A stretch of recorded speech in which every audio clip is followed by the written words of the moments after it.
Ladies and gentlemen, welcome in. It is time for us to continue the GT New Zealand Championship. 5 rounds behind us now, 1 round ahead, 2 more challenges to go out of 10 that we've had so far, 12 total, and we are ready to go racing once again to crown New Zealand's first GT champion. It is, of course, the 17th of August, and you're joining us here on the New Zealand Sim Racing TV channel. My name is George Cook, on behalf of TrackSpotTV, bringing you tonight's broadcast. Alongside me, Matthew Smith. Matthew, welcome in. It's the final round. We've been going for 5 weeks. Tonight's the night. Are we going to crown a champion in Matt McKeown? Is something going to go wrong tonight? It's all on the cards. It's all on the table tonight.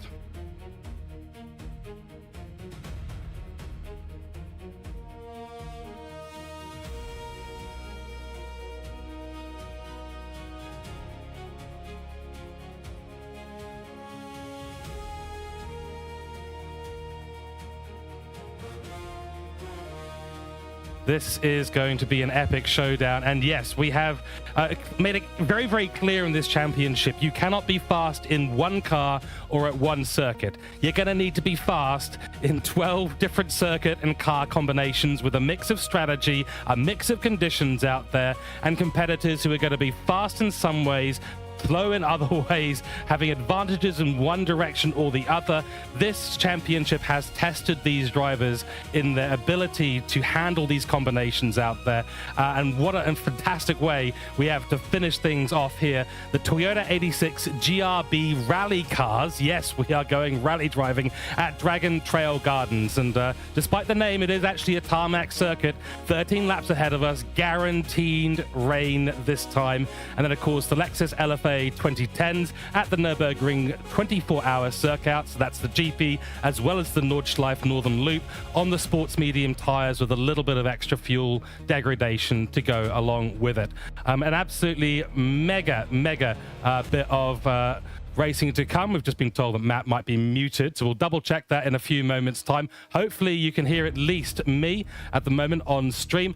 I mentioned, of course, our main sponsors. What are they all driving for out there? It is, of course, the Real World Drive, courtesy of Toyota GAZOO Racing New Zealand, our primary sponsor, and the Real World Drive that goes along. So the sim race winner of this GT championship will also go to the Racing Academy for Toyota GAZOO Racing New Zealand and get their hands on a fantastic drive around the circuit for many laps with engineering and Motec data.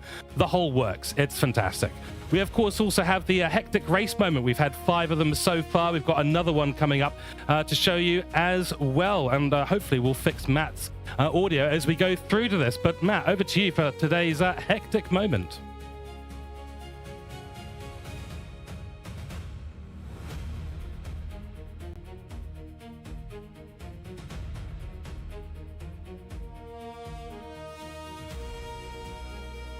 And round the outside, working hard in VR to make it all happen. Here he is at Bathurst last time round. Had to go the long way round, and it's cool to see in virtual reality as well. You get his view inside the car, where he's looking. Is he going to look left, look right? Trying to judge if he's got enough gap, because this was a big battle up the mountain, and we've had some great moments so far this season. Cool to see this fight in Division 2 still going strong. We of course, follow Division 1 the whole way through. But this one, Pukiko up the inside, he finally gets it done. Took a few corners to do it, and then loose on the exit right up next to the wall. What a moment, and you can see he's reacting to it in the VR headset as well. Absolutely love it. That is a hectic moment, I have to say. Entirely hectic in the cockpit there for him, and I love to see it. Let's take a look at our championship standings. Matt McKeown still on top, 139 points, 7 wins, 10 podiums, and 10 top 10s to his name. Simon Bishop still in the hunt. And we do know that mathematically there is a way for Matt McKeown to still lose this championship. Simon Bishop will have to give it his all out there today, and some luck may have to swing his way. 113 points to his name. Then it's Gareth Collier, who unfortunately today cannot join us for this final round. He has had a medical incident, and we wish him all the speediest recovery possible in maximum gear down the straight towards becoming well again. Scotty Greenless in 4th place, 4 points ahead of Ben Groves, with Reese Davidson in 6th position, I should say, with Alex Little in 7th, Lewis Atkinson in 8th, Amit Biswas in 9th, Tom England rounding out the top 10, with Ben McDonald, Olaf Flesch, Philip Smith, and Matthew Budd rounding out the top 14. So, Matt, tell us a little bit about what could go on today in the championship standings.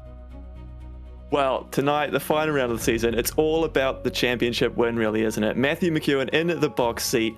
He just needs to get some finishes on the board as he's the 26 points ahead of Simon Bishop coming into tonight's races. And with 15 points per a race, there's 30 on offer here tonight. So that's the big one up top. But also the other story is this is the national championship, so there's plenty of pride on the line. If you can get a race win to your name, that is a huge bragging right. That can go in your sim racing CV. I still brag about the fact that I got a win in the NZ ERS series a few years ago, so fond memories of that. But so far this season, it's only been Matt McEwen and Simon Bishop. So can any of these other drivers have the luck go their way, have the performance here tonight in the final round to try and pick up a win?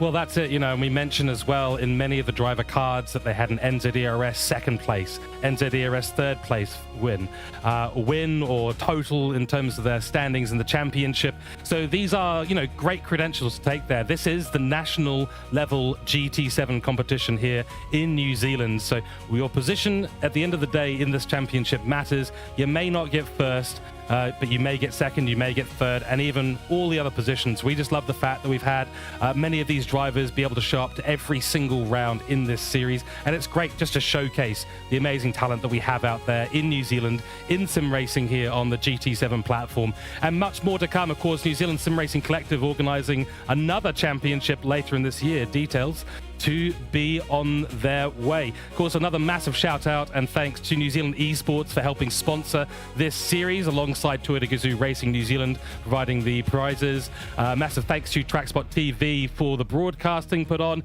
Hooncorp E-Sports for the administration in the background, and of course New Zealand Sim Racing Collective for bringing it all together. We are about to go to qualifying in a few moments time, ladies and gentlemen. Let us know in chat, what are your predictions today? Is it going to be the Matt McEwen show? Is he going to be your champion? Where is Simon Bishop going to be in all of this? Will Scotty Greenless find himself in a good position today? Or will it be Rhys Davidson diving sideways through the track who's going to bring home that elusive victory in race 1 or race 2? Let us know. And in fact, let us know, Matt, what do you think? Yeah, well, there's opportunity here because this is just such a different conditions that we're throwing them at into race number 1. So we know that Rhys Davidson, for example, loves the rally cars in this game, but can he handle it on a race circuit? We're still on the tarmac in these rally cars, so it's a different scenario than we've seen the rest of the season. Certainly has, and here we go. You can see it is not the best day of weather out there if you like the sun. If you like racing in the wet weather, then today is your day because we're going to be taking these fantastic rally cars. Toyota 86 rally cars, of course, and to Dragon Trail Gardens, one of 4 layouts available in this fictional Croatian circuit. This one in particular, 4.3 kilometers long with 17 corners. Only 27 meters of elevation change and a 781 meter straight. A couple of tricky braking zones, though. A couple of tricky corners for these guys to navigate out there. Absolutely right. And first thing on the outlap, try and find your space. It's been a theme this season of getting space on the outlap, not getting caught up in too much of a battle to then go on the quick lap. McEwen, for the first time, coming out straight away in a qualifying session. We've seen his trick so far this season has been wait to the end to find space on track. This time out there early, but going very slow on the outlap to make sure there's no one going to hold him up in front of him. Yeah, he does not want to get involved, and as you can see here, this is what happens when you do get involved, and I believe that's Big Head Ted and Tom England. Tom England sporting the Hooncorp livery with a bit of a shout out to Gareth Collier, who's been running the Flames on his liveries or liveries all season long. That's a penalty served by Tom there, so Big Head Ted will get away with a little bit of a gap. And for Tom, he'll be able to get himself all set up. You can see the Flames on the side of the Hooncorp livery this week. Bit of a nod to Gareth Collier, who we've heard in chat many people loving the Flames on the livery, and as we've said before many times, a good livery is worth 2 seconds a lap on track. So today Adam's going to be hoping that comes his way. Now, these cars are pretty cool. A Gran Turismo original rally machine, of course, based on the Toyota 86. This version, of course, has been heavily modified, and it's been converted to 4-wheel drive. It's got a 2000cc naturally aspirated flat 4 engine. Makes about 516 brake horsepower out there with 47.4 kilograms of force and torque, and weighs about 1.1 tons. So these are light, nippy machines. They're not really designed for the tarmac, but they will go around here in a sort of rallycross style. Yeah, the beauty of it being a video game, right, is we can come up with these custom creations. And it's great to see that Gran Turismo has used that creative spark a little bit to create a rally car, but it's gone back to the Group B age with a modern car. With a massive wing on the brakes, that you'd think would give them all the aero, but with these slippery conditions, it's still not enough for them to keep traction. Still sliding around this track, and it's going to be a battle that we witness throughout the qualifying session and throughout the race. Keeping this thing in a straight line and not sliding off into the fence is going to be key to a quick lap around here. Exactly right. And I mean, that's a standard big head Ted maneuver. He was probably went quicker around that corner despite hitting in the wall. It's just the style of big head Ted. But that is exactly a demonstration of what not to do, especially when it comes to the race. And we've seen a lot of drivers pick up penalties so far for cutting the track, and you can see just not a lot of grip out there. Another thing we've noticed is that a lot of the drivers are taking intermediate tires, not the wet tires. It is definitely wet enough for the wet, although marginal, just above that 66% moisture saturation on the circuit. But a lot of the drivers just deciding, you know what, we're going to take the intermediates and hopefully get a little bit of extra speed out of it. McEwen to the top with a 1:45.0. And McEwen on the mediums, whereas Sly Ben, that's Ben of course, Ben Groves, he's on the wet tyres. So the difference in strategy, the two different tyre compounds actually offering up a similar level of grip, it seems, based on those times, only 0.2 apart. The other driver on the wets so far is Simon Bishop. He's yet to finish a flying lap, so we'll see where that puts him. But it seems like we're right at that crossover point of trying to make the decision, what tyre do you go on? It's not our usual strategy of softs versus mediums or anything like that. It's the intermediates versus the full wets, because these conditions are very soggy out there. Oh, and speaking of choices, well, on the wet tyre, Simon Bishop goes 0.8 of a second faster. So he has proved... excuse me, he has proved that the wet tyre is absolutely viable to nearly a second. So Simon Bishop, well done there. I do apologize for the coughing. You may get that a few times from me on stream today, as I'm still recovering from influenza A, so I was not able to commentate last week on round 5. I was lurking in the background. So I do apologize in advance. I wasn't certainly coughing at the livery that we're seeing today by Simon Bishop, which is another banger, if I may say so myself. And this is curious. I'm looking at the leaderboard there. Ben, who was on the wets, came in on the mediums. Scotty, who was on coming on the intermediate, sorry. Scotty was on the intermediates. He's just seen Bishop's time. He's gone and switched to the wets. So halfway through the qualifying session, it seems these drivers have chosen that there's enough time, get in the pits, try and switch the tires, and hope that that's going to make the difference. Oh, let's see if it does. I mean, that is a benchmark time there. McEwen improves by a couple of tenths, goes into the 44s. Ben Groves still just out of it with Tom England behind them in 4th place. Big Head Ted with a 46.2 to his name. In we go to this tricky part of the circuit. It's a double apex, 13 and 14. Got to get it nice and slowed down. It's a tricky corner on the exit. Not a lot of grip there, but good run for Simon Bishop. Will it be an improvement on the wet tyres? Let's see it. Across the line he goes. No improvement this time. It was a slow lap, unfortunately, for him. But now that we have a few drivers changing things up, it's going to spice things up real quick. Matt McEwen not safe in this qualifying at all. You can see the intermediates not providing the grip that I think he's expecting out there.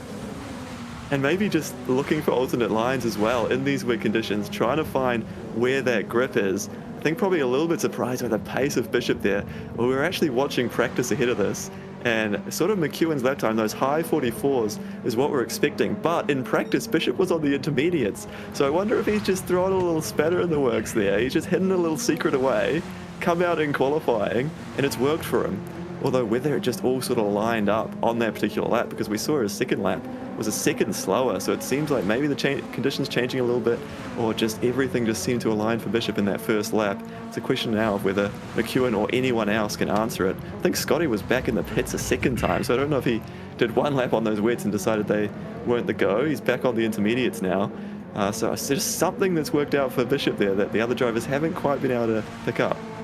Well, in this area of the track right here down the straight, and it's no surprise given that the water's getting kicked away from the track a little bit, we are now underneath the 66% threshold, so it's no longer greater than 2/3. I think it does look like the circuit is drying, so if that is the case, that's another improvement there by a number of drivers, and some close driving out there we're seeing on screen too. But by the looks of it, I think the conditions are drying. I think these intermediates are going to become a lot better in the next couple of minutes, and that's all we have left in quali as well, as we tick over to the 8 minutes remaining.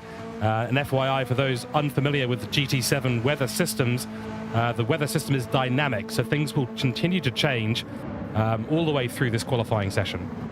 They're changing, but somehow Bishop's still making the most of it. Simon's gone a little bit faster on that last lap. He's in the 43s now. He is just connecting now with Dragon Trail Gardens, figuring out this Group B rally car. We asked the question of who was going to be able to step up in these different conditions. Wow, there's someone loose in the background. Oh, sorry, I'm looking at a different screen than you guys, but I was just watching Simon, and all these drivers definitely struggling, but I can't believe he's managed to improve that into the 43s on the wets. We're just talking about it might be going the way of the intermediates. Simon, the only driver who's managed to make these wets work. And for good measure there, Matt McKeown has been in traffic as well, so he's having to break and reset essentially for this next lap, hoping that this will be the one, because he's only going to get one more lap in before the qualifying ends. Trying to get out of the way. Yes, he needs to get out of the way quickly there, as does Tom England. So these two are all preparing now, all sitting there at the last couple of corners and just waiting, getting the tires into the zone that he wants them to be in. And then he'll be absolutely going for it. There you go. There's the launch. This is the last opportunity for Matt McKeown to secure this pole position. Otherwise, it's going to be with Simon Bishop. Crimson to the top on the intermediate tires. That might be those changing conditions. It might come down to the last lap here. Who's going to be on it? We saw McKeown trying to time it. He was leaving it late. I think they've all noticed these conditions are improving, and it's going to be last across the line. Who can nail this final lap? The pressure's going to be on. Oh, Simon Bishop goes faster again by 1.3 seconds to the wet tires. It doesn't matter at this point. It looks like there's no difference in the tires. Maybe it's just a driver preference at this point, but the circuit is definitely drying up. It's getting drier and drier, and the last people to do the lap may be the ones to put themselves up in pole position. It's anyone's game right now. This is critical times. This is pressure moments, isn't it? This is where the top drivers step up and nail these final laps. Get it across the line. Everyone's improving. There's Scotty. 8/10 quicker. The track is changing so much, so quickly. You want to time this one to the last minute. Who's going to be the driver who gets across the line at the last minute and doesn't make any mistakes on this critical lap? Wow, 10 minutes to laps. So that is going to be the last laps for everyone else on track. A few more corners left for Matt McKeown. Crimson's on another lap, and he'll be coming across the line in a few corners' time. Bishop going through the S's right now and down the hill towards this very tricky braking zone of 9 and 10. He's up by 1/10 of a second. He's looking quick. But Scotty Ray, what an unbelievable lap time that was. Last couple of corners here for Matt McKeown. Can he improve across the line? 6 laps down, 10 minutes gone. And this is going to tell the tale right here. He's 6th at the moment. Big head Ted. Reese Davidson to the top. And McKeown, what can he do? Oh, he goes up there by 1.5 seconds. Tom England goes second. What can Simon Bishop done? They've reversed their position. Simon Bishop's down in 6th. McKeown's in the top spot. Is it an improvement? It's not good enough. It's only good enough for 4th. Wow. And those tires might have finally expired. It really was that last lap. McKeown with a mega one. Is he the last across the line? I think that's all the drivers now.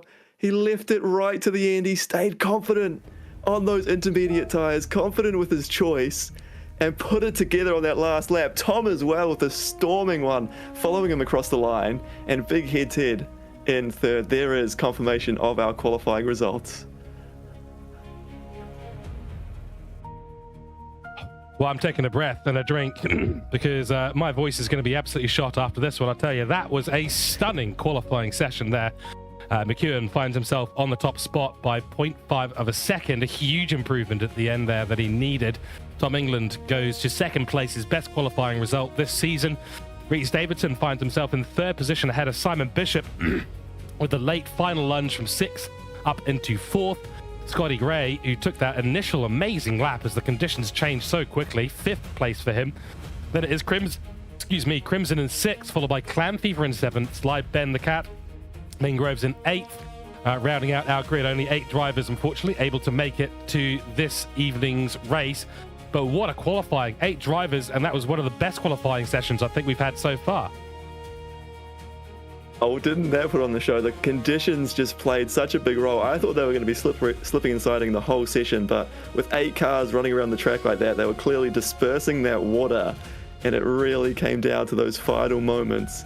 There's such a big lap time difference. I mean, we were talking about a 144 was being a good lap early in that qualifying session. They got down to a 39. I mean, it just kept getting faster and faster and faster, didn't it, at the end of the day? And boy, oh boy, I mean, Matt McEwen will be absolutely stoked with that. Simon Bishop probably thought he had the advantage through most of that, but unfortunately, it was taken away from him just at the end. We are going to go down for our race in a few moments' time. 13 laps ahead of us. Open strategy. There will be rain here for this race as well. So this wet intermediate tire choice is going to be critical, and it's going to be critical to see how they adjust to these very changing, very dynamic conditions out there. That will indeed tell the tale. We'll see you down there on track. Here we go. For the second to last time, the lights will go on and they will go out. 13 laps to go. 5 lights are on. And we're away. That's a bit of a jump start there for Clam Fever at the back of the grid. So he'll drop right down. McEwen gets a decent start off the line into turn 1. There's a nice, easy start for this race. Long, long corner out to the side here. Looks like Big Head Ted maintaining position at the moment. McEwen with a nice start out in front. Bishop with the jump, though. He's up into 2nd place. So that was a great start for him. They're all choosing to start on the intermediate tyres. I think they've learned the lesson from qualifying there, realizing the track conditions will change later in this race as these cars disperse the water around the track. Although it's a balancing effect, though, isn't it? Because looking at these camera angles, there's still a lot of water coming down. In previous races, we've seen it's critical to get past McEwen early, and I think Bishop's aware of that. If you want to try and force the battle to him, you need to get that overtake because he is so good out in front and can continue to pull away as we get through the hairpin, and these cars are still slip sliding out at Dragon Trail Gardens. They are indeed. Wide line there for Matt McEwen as he holds on to this position for the moment. Looks like an alternative line now down through the S section up and towards turn 9. Number 99 car, and that's Simon Bishop, maybe looking for a move on the inside line, but can't do it. I think it might have been just a little bit of contact between the two, but fair racing so far. Again, wide for Matt McEwen. Opportunities potentially down towards turn 13, 14 for Simon Bishop. Matt McEwen not being led away so far behind him. It is, of course, Big Head Ted. He's got a little bit of a gap now, and then Scotty Gray has managed to overtake Atom, with Crimson moving up a position and Ben Groves in 7th.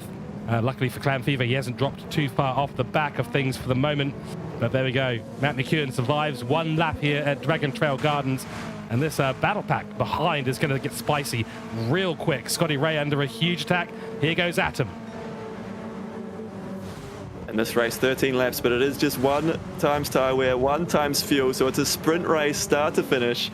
You won't get much tyre wear in these wet conditions like this. Not expecting any pit stops. Just how quickly can you pedal this Group B 86 around the circuit in the wet conditions? This middle pack's really starting to form up as they battle it out and try and get to grips now, because of course it is slightly different to the conditions they had at the end of qualifying there. It was starting to dry out. It's back to being quite wet, and look at the rain just pouring on the windshield there. It's going to make a difference what camera angle you choose to use in these cars as well.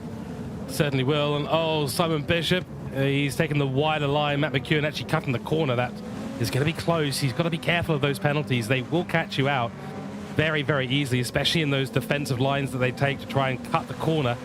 You can do that in a couple of places, but you're going to be taking a big risk as you do it. So look at the different lines. Simon Bishop going sideways now, but that's Big Head Ted's territory. Don't want to be playing in the same ballpark as him. When he's comfortable, he'll get you, he'll overtake you. We saw it back at Alsace, and I think round 4 it was, or round 3. And that was Big Head Ted's territory there, and he did incredibly well. Simon Bishop knows how to take a car sideways, though. Very wide for Matt McEwen. It's not going to be a penalty, I don't think, at this point. Also, we've got in chat Gareth Collier saying, "It is the Flames." Well done, Tom. Thanks for the support, everyone. We wish you the best of speediest of recoveries out there, Gareth, and great to have you here watching in chat. 2 laps down, Matt. Matt McEwen starting to evolve a gap. This is what we see with McEwen when he's out in front. If you can't get past him on the first lap or two, you're going to struggle to catch him after that because he settles into a rhythm and he just has so much raw pace once he gets going. It's going to be hard to catch him, especially if you end up in a battle like this. If you're going to run side by side, you're going to be costing each other time. And now Simon's looking vulnerable as Reese Davidson, in fact, in behind him, has really come into his own and is catching these front two. Yeah, and this is the territory that he really likes to be in. He's a bit of a master in the sideways cars, the rally cars. If we put him on a dirt track, I'll tell you, I don't think Matt McEwen will be able to keep up with him. Nonetheless, on board with Reese Davidson at the moment. Is that a massive lunge? That's a huge lunge for Simon Bishop down the inside. And just in one sector, it changed so much, didn't it? We were talking about how he was losing car lengths to McEwen. Just a few corners later, he has a strong run, catches back up, he's got the lead. Simon Bishop has confirmed the position. He's hung on. I thought he might have sent it too hard there, lost grip, and I think McEwen gave him space. McEwen's playing the sensible game here. He doesn't want to sort of force the issue, cost himself too much time, and that has allowed Bishop the opportunity to sneak up the inside. What a move it was as well. He was definitely a few car lengths back to pull that off. And it was a calculated send, and Matt McEwen, rightly so, gave him space. At this point, it's a risk management situation. For Simon Bishop, this is a must-win. He must win this round. He must win the next round as well at a minimum, and he's got to hope that something drastic does end up happening to Matt McEwen, who's now on our driver cams in the bottom right-hand part of your screen. So, but for Matt McEwen, it is risk management now. He just needs to get it home for both of these races.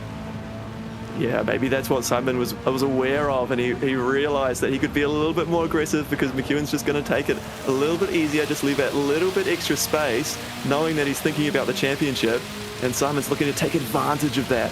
He can be aggressive. He can really go for these moves to try and get the win. We know McEwen's still going to go for this win. He's still going to try for it, but he's just going to leave a little bit of margin just to make sure that nothing goes particularly wrong. I'm interested in this driver cam because how much focus does he have at the moment? How locked in is he? What is the emotions when you're racing for the lead here against Simon in these treacherous conditions? Things can go wrong and they're slowing each other down. It could become a four-way fight here as Tom comes back into it. Tom's in fact going to look for a move as the front drivers go side by side as well. Wow, so that's exciting. Now we've got Tom England in here attacking. He's attacking Reese Davidson at the moment, who does manage to keep ahead for the minute. Matt McEwen has moved back up into that top spot. It does seem to be the run through turn 4 down to turn 5. There's a big slipstream opportunity through there. The drivers seem to be able to get good runs through there. And once they get that good run, they're able to launch an attack. It's what we saw Matt McEwen do. It's what we saw Simon Bishop do to get that lead. So there might be a bit of a back and forth here at the top. And in the meantime, we get to watch this amazing battle unfold as the drivers start to use that runoff area, which are totally allowed to do, apparently. Yeah, that particular spot they've worked out. They can go over there, don't pick up penalties. We are, of course, using the automatic track limits penalty system within Gran Turismo. So if you've done the practice, you can work out exactly where it's going to ping you and where it's not. That particular corner, they get away with it enough. It's been interesting watching how some of these drivers are using the curb. It's a critical part of the circuit in these conditions. How much curb you use, they are going to be a little bit slipperier. So there's some corners where they're really aggressive over them, trying to sort of straighten out the corner a little bit, carry that momentum, particularly out of this 3 and 4 that we look at, where the exit is so critical to get that run onto the straight. These drivers are really aggressive up over those big curbs. There, look at Simon Bishop going right over it. He's going to do it again. This is the sector I was talking about. Look at this left-hander they come through. They're all hopping that curb, trying to dodge that sausage curb, but right 2 wheels on the other side of it to try and straighten that run. And even on the exit, using some of the curb as well. And here we go. This is going to be a demonstration of that advantage you can get down the hill. So looks like a little bit of defensive work done by Reese Davidson to hold off the attack of Atom, who's a little bit tentative through that section there, but he's focusing on those exits, making sure he gets a good run, able to get the speed up and fire his way up the hill through the S's and then down once he gets through. So we're currently in turn 7, turn 8 through the S's section. Very interesting little track here. I think there's some inspiration being taken from a number of real circuits out there for this fictional course here. Croatian circuit, fictional track in GT7. Looks like Matt McEwen's ahead of them, slightly offline this time, so potential opportunity for Simon Bishop into 13. Yeah, and really different lines they take through there. It's a prime example of it, where McEwen constantly out on that runoff, not afraid to go up over those curves, whereas these other drivers on that lap in particular, they all opted to stay within the circuit, stay to the right. It's deep. And that's a mistake. That's not just a different racing line. That's a mistake there from McEwen at the front, allowing Simon Bishop back into it.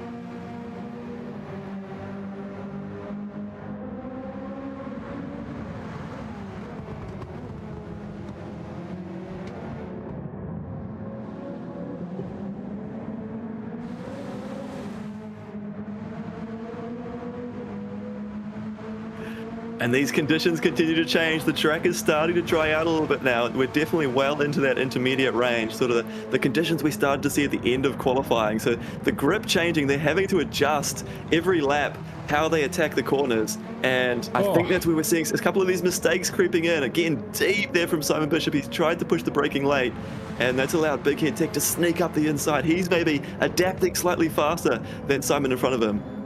Oh, it's bumper cars out there right now. GRB rally at its best, and these guys, despite the contact, are driving beautifully well. Tom England, as he gets loose on the exit, but again, this is all to the advantage of Matt McEwen. Rhys Davidson wants another look at Simon Bishop, but Simon Bishop is, honestly, that was beautiful defending. He made a mistake into turn 5 and paid for it in the S's, but held on with a nose just there, constantly next to Rhys Davidson, and was able to hold on for that brief moment that he needed to. They need to focus on keeping McEwen reeled in, though. Those mistakes that we saw last lap will not come often. They'll be far and few between, so if they're side by side fighting amongst each other, that'll be it, and McEwen will disappear into the distance. Absolutely right. They did well to reel them back in earlier on. This is actually the sector where Simon was looking strong in the first few laps of the race. Can he reproduce that now that we are starting to get a little bit drier? Does he still have the advantage through here to try and close back in on Matt McEwen? They want to do it quickly, like you say. They can't afford to let him pull away, but just keep an eye on how aggressive is he going to be through these curves. They still splash through that right-hander through the chicane there. It's definitely still water on circuits, and it's appearing deeper in different parts of the track. So they might be having to change their lines a little bit. Where they were earlier in the race, you can see it just slightly starting to dry up on the racing line.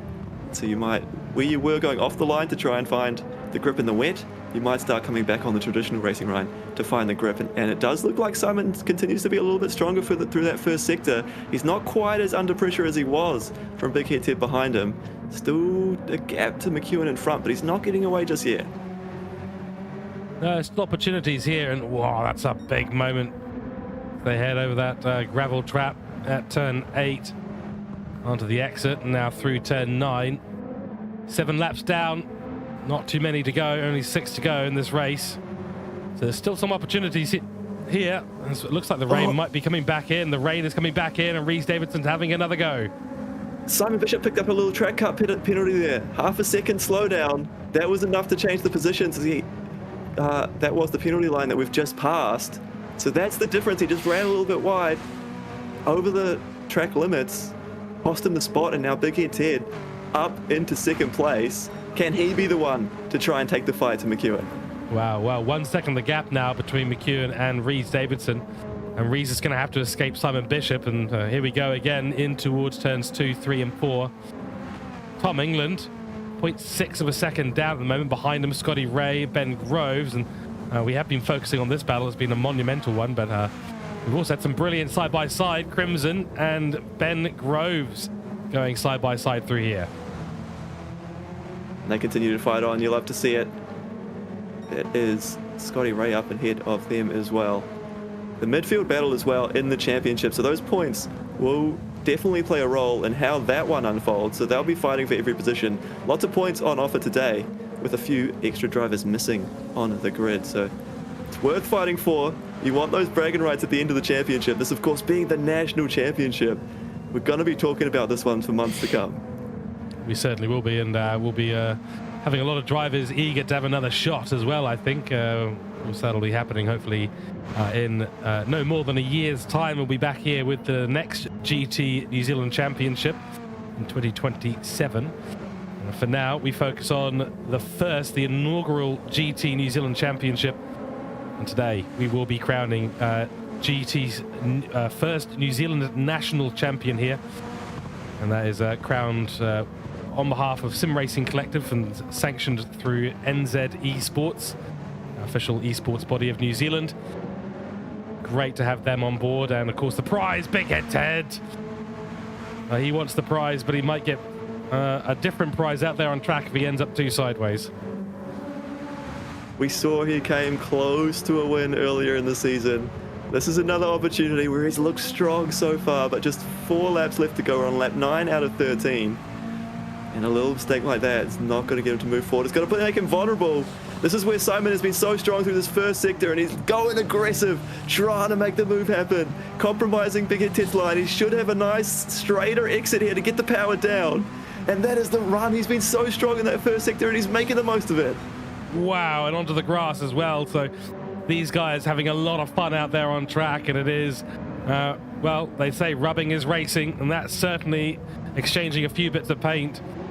I think given my previous comments, I might as well double down and say I don't think we mind if too many bits of paint get off Simon Bishop's car. Big Head Ted manages to make the move yet again, and behind them I see Crimson going at it with Scotty Ray as well. So those two exchanging positions, and turn 5, such a good overtaking place at the moment. Certainly looks like a hot spot here in this race. They've definitely noticed it as well. Although these two going back and forth, finding different places to overtake. There's Simon Bishop up into second, and Tom wants a piece of this now as well. He's been brought back into the fight. It's starting to look like it's a fight for second rather than them being able to chase down McEwen. Yep, Tom England, 1 podium to his name so far. He'll be looking to add another one as he comes back into GT7. Of course, remember Tom England. In this group, in fact, in this group of 4, we've got 3 drivers who have represented New Zealand at the Gran Turismo World Stage, the World Series, I believe it is called, the GTWS, which I believe is actually on at the moment, the 2026 version of it. So those of you with the game, I think you can, it might have been this last weekend, you can grab yourself a special in-game reward if you've gone and watched the live show. Great to see the best drivers in the world. So 3 out of 4 of these drivers have represented New Zealand on the world stage. And I tell you what, Big Head Ted here showing that he has got some credentials to his name. Not the same as the GT World Series entrance, but I tell you, he is there and he is quick. And isn't it a credit to the adaptability of the top drivers? You know, these guys, they've raced at the world level, but it was certainly in different scenarios than what we've thrown at them here in this particular race. We've had a few sort of quirky different race combos that have been in this New Zealand Championship. And these guys continue to step up. They adapt to the different cars, adapt to the different tracks and conditions. And now out here in the wet, in the Group B cars, they're the ones fighting at the front and actually closing back down on McEwen here. So as the conditions continue to change, they've reeled it back in, and this could still be on late in this race. Could well be. I mean, we're on lap 10 of 13, so still 3 laps to go after this one. Fastest lap still sits with Matt McEwen and Simon Bishop, leading from Rhys Davidson, leading from Tom England. Gaps back there starting to spread out just that little bit. So you can see that the drivers are, you know, they have advantages in some areas, and sometimes they make small mistakes, very easy to, especially in a combo like this. And as we've mentioned before earlier on stream, it is one of those impressive things the drivers able to adapt so quickly. They've done a lot of practice, of course, on the different combos, but 12 challenges, 12 very unique challenges that you really couldn't do in a lot of other simulators out there in the sim racing world. A really unique combination, and done of course on a platform that really encourages accessibility to sim racing. So for those of you out there budding sim racers, and especially if you're on a bit of a budget, then I tell you, Gran Turismo 7 is probably the place to get started. That's where I started. It's where many of us started. Matt, probably the same for you. Don't know if you're a Gran Turismo 3 or a Gran Turismo 4 kind of person or not. Yeah, but GT4, wheels, GT4. GT4. Yeah, okay. I'll pip you there. I was GT3, but yep. But nonetheless, there you go. It allows you to get started. And even back then, we had some of us had wheels, some of us didn't. I fondly remember the first wheel I managed to pick up. Was that back in the PlayStation 2 days even? Where we didn't have the force feedback, we just had the wheel on your lap, trying to steer away, but just so keen to get amongst it.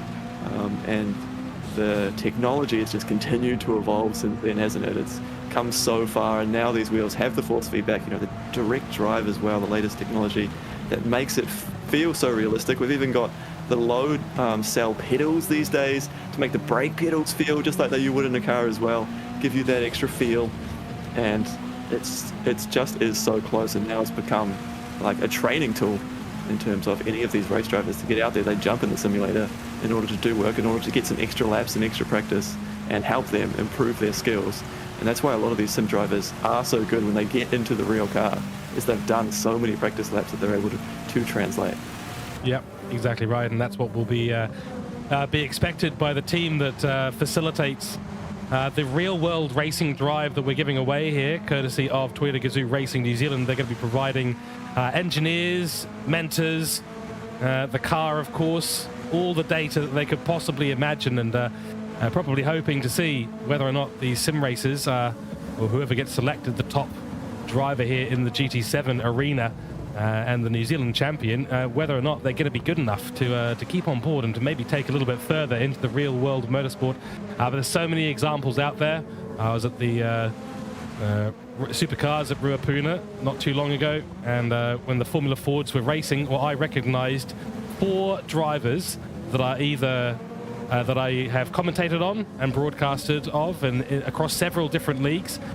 So they're all there training up and driving the Formula Fords and other similar spec cars on the racing platforms, and then going out and doing it for real out there on track. So we are at that crossroads now here in sim racing, and this championship here in New Zealand is a great example of that. New Zealand has got one of the highest per capita skill sets for sim racing in the world. Small country, of course, we are, but we're a very talented country nonetheless, and that's on display yet again here tonight. We are on the penultimate lap, coming up to the final lap of this race. McEwen, 1.6 seconds to the good of Simon Bishop, and now the real battle seems to be for third position as we head into the last lap of the race. And I'm watching these conditions because the rain has come back down again. These lap times have been yo-yoing. It's really about recognizing the track conditions on every lap and adjusting your driving to it. Last lap, Simon Bishop had an opportunity. He got back up close up to McEwen, really tried to go for it in the first sector where he's been so strong, but just wasn't quite close enough. He was trying to capitalize on that change of conditions because it was dry just a couple of laps ago. You can see the lap times on the right hand side varying by up to 4 seconds per lap. So that's just how much this rain has been coming and going throughout the race, and that's why there's so much sort of toing and froing in these gaps between the cars. Look at that, the gaps come right back down between Bishop and Reese. Whoa, Reese Davidson gets the grip somehow.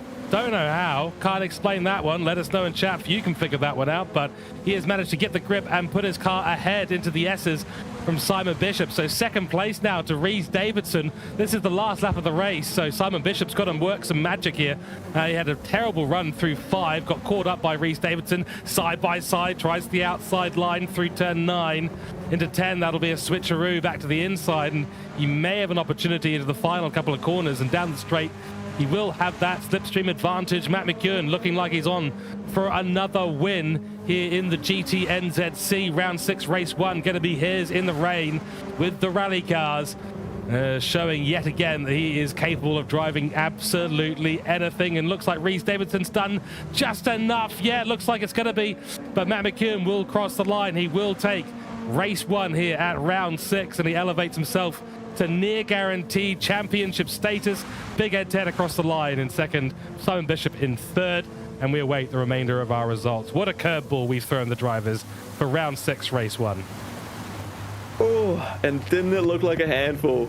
The changing conditions, these cars sliding around. They had to work for it, but it was McEwen coming out on top. He held off a couple of battles, got the position back, and just extended it enough so he could get the win on those last couple of laps. The fight was on though, wasn't it? That podium was up for grabs.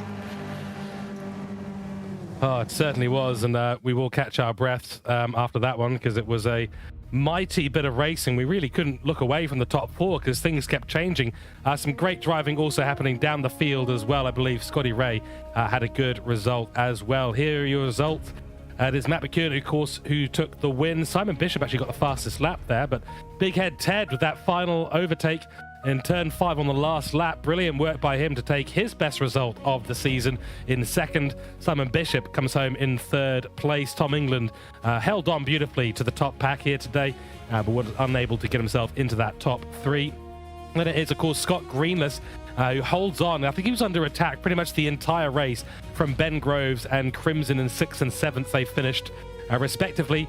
So Scotty Ray holds on to 5th, and then Clam Fever running in P8 and last today. That is our race 1.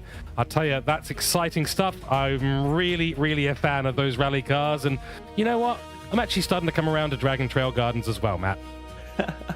We asked a question, didn't we, when we saw this combo come up on the schedule. It was, what are we in store for here? But that produced results. And how many races have we seen this season that have come down to the last lap?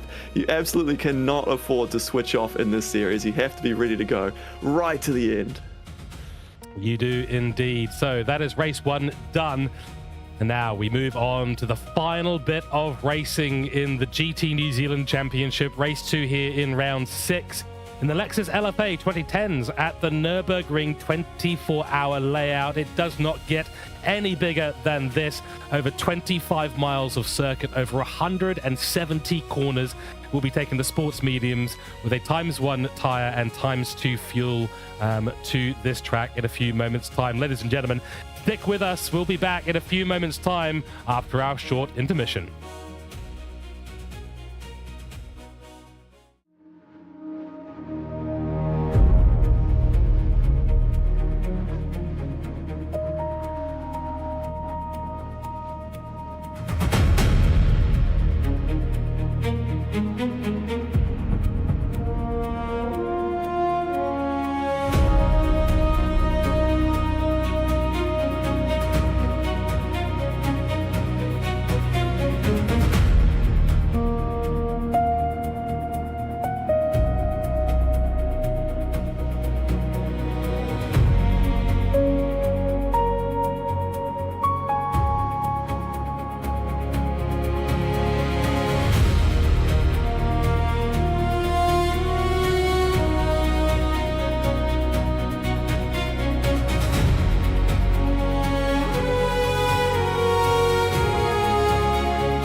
Hello and welcome back to the GT New Zealand Championship, sponsored by New Zealand Esports and Toyota GAZOO Racing New Zealand, supported and brought to you by TrackSpotTV, the New Zealand Sim Racing Collective, Hooncorp E-Sports and Hectic Motorsport. We are back now for race 2, and the Lexus LFA is going to provide us with some really exciting racing out there, and we've got a longer qualifying for this because the circuit is just so long. It is so notorious. It is so tricky. There's no wonder it's called the Green Hell. It's no wonder the ultimate 24 hours of racing happens at this German circuit. Everyone knows what it is, where it is, and how dangerous it can be. It is a great place to have our season finale here. Welcome into chat. You're watching live on New Zealand Sim Racing TV. Hope you're all enjoying the action so far. Hope you've got yourself a nice cold beverage to enjoy this last part of the 2026 season of the GT New Zealand Championship. In 20 minutes of qualifying and 4 laps of racing time, we will crown a New Zealand champion in the GT class here on console, and we've been very proud to have been here all season long. Myself, George Cook, and Matthew Smith, bringing you the commentary tonight. Matt, give us a breakdown. It is Nürburgring. What do you even do? Oh, it's going to be a tough one, isn't it? And I think you're going to want to qualify towards the pointy end. But with such a long lap, we're only going to get one hot lap in qualifying, and that makes it really tough. This track is difficult. It can certainly bite. One little mistake, you get out on the grass, easy to have a big moment, do some damage in the fence. And like I say, with only one qualifying lap, the pressure is on. You certainly want to be starting at the front of this one. Exactly right. Now, we'll be out on track in a few moments' time. As I said before, it is an extended qualifying session to make sure there is time for these drivers to get around. And we're not even sure exactly what the lap times are going to be at a circuit like this today. It is going to be quite the interesting one. So we'll join you out on track in a few moments' time. But before we do that, I do want to say, before we go there, a massive thanks to all the drivers in Division 1, some of which have unfortunately had to pull out for personal reasons, in some cases medical reasons. But a massive thank you to the 14 drivers who've qualified for Division 1. That is Matt McEwen, Gareth Collier, Reese Davidson, Tom England, Philip Smith, Simon Bishop, Amit Biswas, Lewis Atkinson, Matthew Budd, Scotty Greenless, Ben Groves, Alex Little, Olaf Flesch, and Ben McDonald. Cheers to you guys. It's been absolutely brilliant. We can't wait to see what happens out on track for this next race. We'll see you down there on track for qualifying.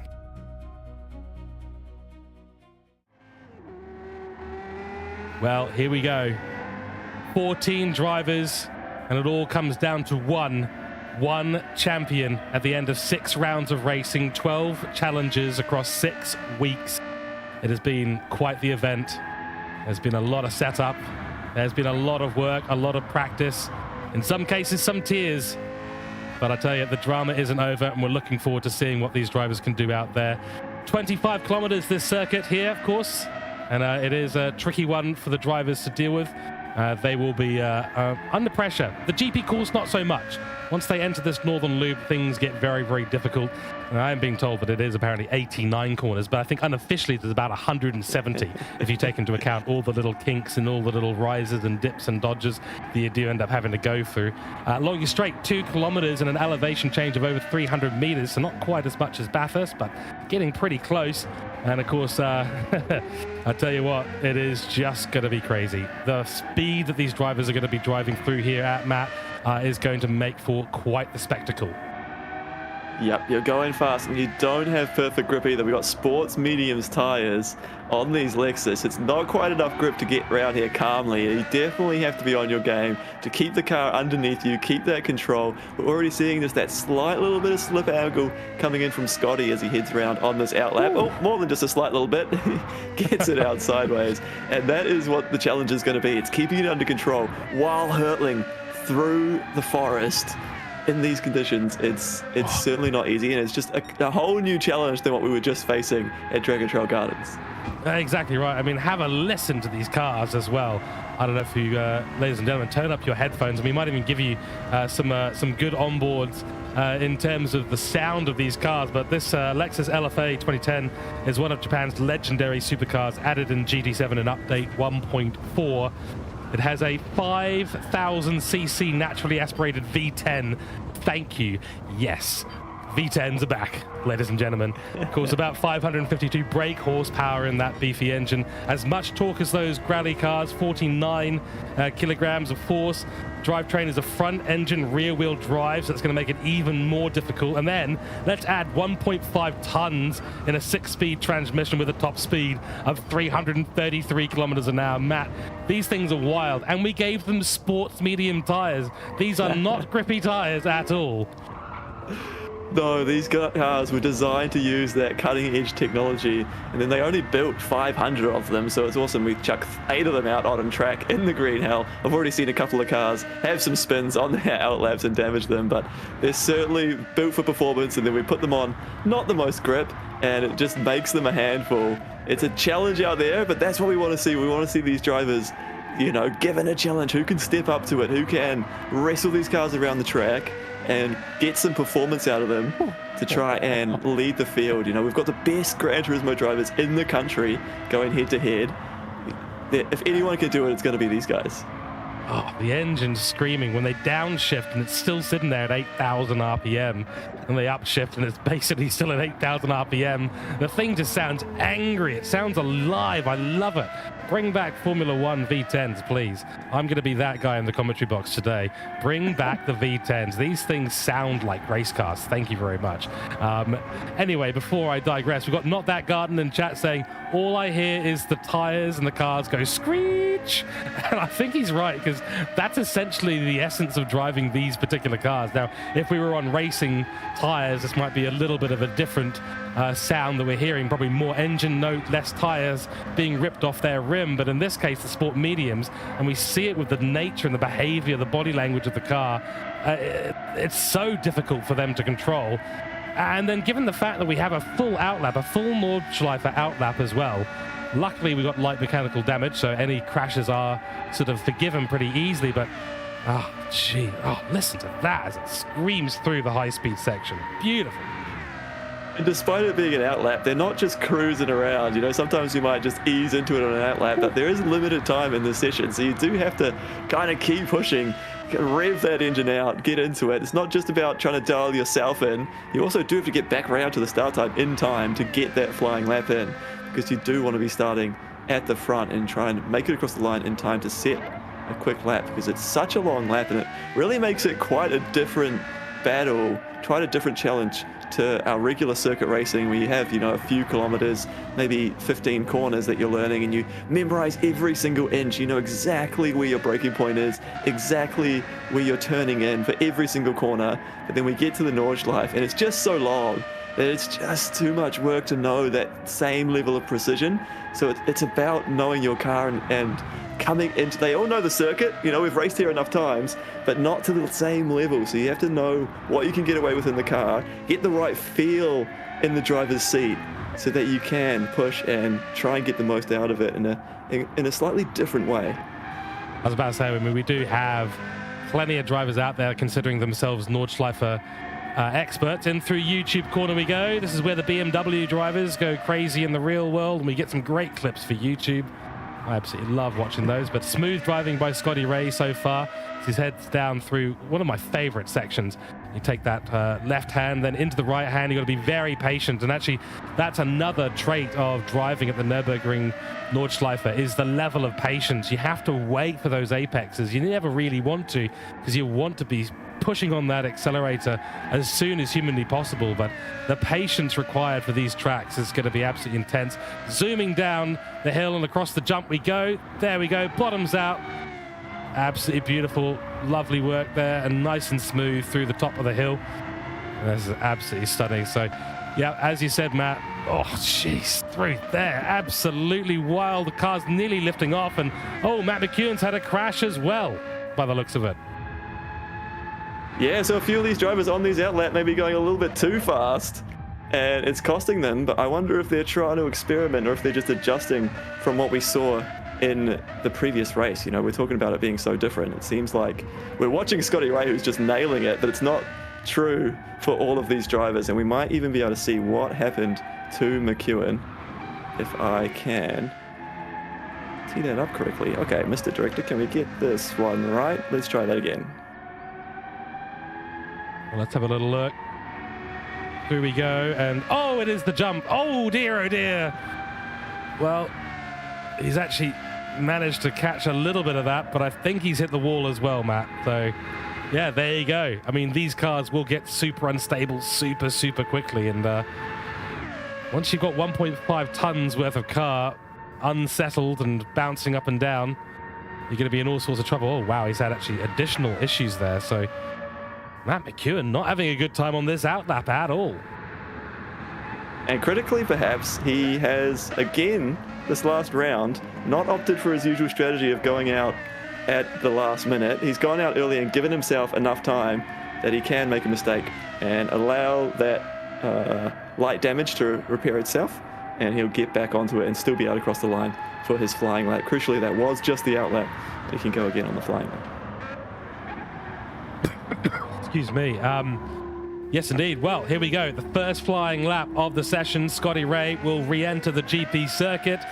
Now, of course, that was about a 9-minute outlap, so they're basically, you know, our usual qualifying being 10 minutes. It's basically taken an entire qualifying session for them just to drive round on their outlap. That's how notoriously long this circuit is, and, you know, combine that with the slightly, I don't want to say slow nature, but the lack of grip nature of these cars. They have to just, you know, they don't have the same downforce as a GT3 car. They don't have the same downforce as those rally cars that we had previously. And so basically there's one shot for these guys to get across the line, because if they do a 9-minute lap, hot lap, for example, they get back round, well, then suddenly it will be 18 minutes through the qualifying. They can start another lap, but they'll be cut off halfway through that next lap. So unfortunately, this is the one shot. If it doesn't work out now, it doesn't work out at all. There's a real opportunity to shake up the qualifying order, almost as much as having a drying circuit with a mix of intermediates and wets, isn't it? Yeah, it's a whole new challenge. It's something we haven't seen the rest of the season, but now in the final round of the season, with 12 races in, still getting new challenges thrown at these drivers, and they're being asked to perform under stress, under pressure, see if they can produce in these tough conditions. And mistakes coming in. So Sly Ben with the penalty in the start of his hot lap, that's going to cost him. I think it invalidates the whole lap, does it? Oh, it's a good question. I'm not 100% sure, but I think the penalty serving is down here on Advin Bogan, or it certainly is on the GP circuit, so let's keep an eye. No, it doesn't appear to be, so maybe it's on the Dohanger Straight. We'll have to check that to make sure. I don't think it invalidates the whole lap, but if it does, well, that's it for Ben Groves, and he won't be getting a qualifying time. Let's keep on moving down the field. We see Simon Bishop here. That's a lovely livery he's got on there. Flamiosa, brilliant work, excellent, love it. And then Matt McEwen, of course, down here, who had some problems previously, featuring the all-white car today. He's missing a few logos on there. By the looks of it, maybe he's not. He's got some on the side. Not the cleanest into the entry of the Nordschleife there for him. Crimson is the next. He's 6 on track at the moment, and then it's going to be Clan Fever. So there's Down Games. He's been peddling that, of course, much of the tournament here today. And let's have a little look and see how he goes through this first section of the Nordschleife map. Break it down for us. There he is then. This is it. You've been winding up for 8 minutes, and now you finally crossed the line, and you know that you only have this one lap. You know the pressure's on. Bring up the drive cam. We can see there what he's thinking. He looks reasonably relaxed and actually calm. This is where I'd be feeling, you know, under pressure. I'd be sweating a little bit, trying to keep it on the track. But Clan so far looking calm and using those curbs nicely. So he's flowing it through this section nicely, and he looks like he's at one at the car with the car so far. So maybe that outlap just helping him get dialed in, resetting after the wet conditions. As we go up over the hill, his car goes light and you try to turn it in, see how much grip you have. Looks like he's being reasonably careful there. He's leaving a lot of margin to the edge of the circuit, not being too aggressive. He wants to get a clean lap on the board on this one before he gets on the power, and we get up to these high speeds. Look at that, 280 we're going to clock. Is he going to lift? Is going to lift. So yeah, he's giving plenty of margin, making sure he can get around this circuit nice and tidy for his one opportunity. It just looks like there's a lack of trust in those tires, which is entirely fair enough. I think all the drivers will be doing that. I mean, most of those corners when you get into a GT3 car, those are not corners where you need to even tap the brakes, you can just go with a small lift, and the downforce with the car shifting forward just rips you on through and keeps you pinned to the ground. So in this case, we're seeing Clam Fever drive really to the limit of what these cars are capable of doing. We also are getting confirmation, no lap invalidation from getting a penalty. Once you serve it, as long as you serve it on this lap, which he will be forced to, then you're all good to go. So no issues there for Ben Groves at the moment. And we will continue here with Clam Fever going through another favorite section. In fact, I'll be honest with you, man, I think I like all of Nürburgring Nordschleife. Probably something to do with doing a solo 12-hour race here at one point in my my it's hard not to sim love racing it, career. it? Oh yeah, it's a real driver's circuit, isn't it? This is where you can really feel the challenge as a driver. You make so much of a difference. You know, a lot of the time we see the car is really dependent on the car and being able to tune that up just right for the track. But here at the Nordschleife, it really is a driver's track where you're flowing through so many different corners, and you can really just get in that zone, that feel the zen in the middle of the forest. And it's these cars as well are just so cool. You hear the engines revving, you just be in tune, and that's what we're seeing. It looks like when we were seeing that camera, just really in tune with the car and in the zone out on this qualifying session. Was indeed. Yeah, Zen in the forest is not a phrase I've ever heard associated with the green hell before, Matt, but I think I understand what you mean, actually. There's a certain Zen, a meditative notion that puts you in a nice focus zone and locks you in, and then you know exactly what you have to do for the next 9 minutes of your life. You're certainly still on edge, though, aren't you? You're in a certain flow, but you know you are on the edge all the time, and it can certainly go wrong so easily. Certainly can. And so we've just checked him with a couple of cars. There's Big Ed Ted going through the carousel, Klein's carousel, and he's not done particularly well. Actually was really fighting the car to keep it on that lower part, which is where you want to be. You do not want to get sort of drafted out to the top of the carousels where you're going to lose a lot of pace. Now my favorite section, another favorite section, oh, it's pretty loose through there, I have to admit. Up the hill, you got to use those curbs. You're expecting the car to bounce. Some late apexes, run it out wide. What a big head, Ted. He's loose on the exit. He is throwing this car through this section. It's what you've got to do. It's just that there's no grip for the car to actually behave and follow the direction you're telling it to go. Will there be a YouTube clip? Let's see. No, he's driven through there like he's not driving a BMW, which is the correct way to attack YouTube corner. Very, very good stuff. By the way, I've got no hate of BMW drivers. It's just that every clip on YouTube seems to be a BMW, some sort of 90s BMW going sideways through there and then crashing and losing a wheel. It's definitely a dangerous place to be driving it, isn't it? Like you said, those clip combinations come in because there's just so much going on. And certainly one of those bucket list items that every race driver wants to get the opportunity to go and race at this circuit. One of the ones I'd love to go over and see in the real world and do a couple of laps of. And that's why it's just so cool that we're able to do it in the sim. And all these drivers would have done a million laps around this circuit because it is so iconic. Wow, nearly a moment there for Simon Bishop. He gets it all hooked up, down and over the jump. He's used the curve to his advantage there, although I think he may have had a bit of a Code Brown moment in the vehicle as he's gone and sent that car really, really hard and fast. Now through and over the top of the hill. This really tricky fast section and into this lovely braking zone before the second carousel. He's under control at the moment. It is absolutely brilliant work by Simon Bishop, and this is going to be such a fascinating end. We are coming up towards the end of the lap now. Scotty Ray is on the Doinger straight. There we go through the second carousel. A little bit loose on exit for Simon Bishop, but he's got it under control on the grass, though. Not going to help him through this last corner. You've got to run it out wide, and then you've got to turn it back into the right and hug that little apex. So he hasn't done that so well, but he's got plenty of pace through there, so shouldn't be an issue as they head onto the straight. And we'll see what kind of top pace we get up to on this 2.1 kilometer circuit. You can see just in the distance there, that is Matt McEwen. So we will know what the difference in qualifying time between these two are relatively quickly. And there we go, Scotty Ray across the line, an 8:43.0. Our first time is on the board. And we are reaching 300 kilometers an hour in these Lexus This is absolutely brilliant. That is so quick. 315, 320 nearly as we head into this braking zone. This is where things get scary. Oh, Simon's absolutely cooked it. He's absolutely cooked it, and that's going to be an invalidation. That's going to be a reset. Through comes Matt McEwen. He's gotten in the way.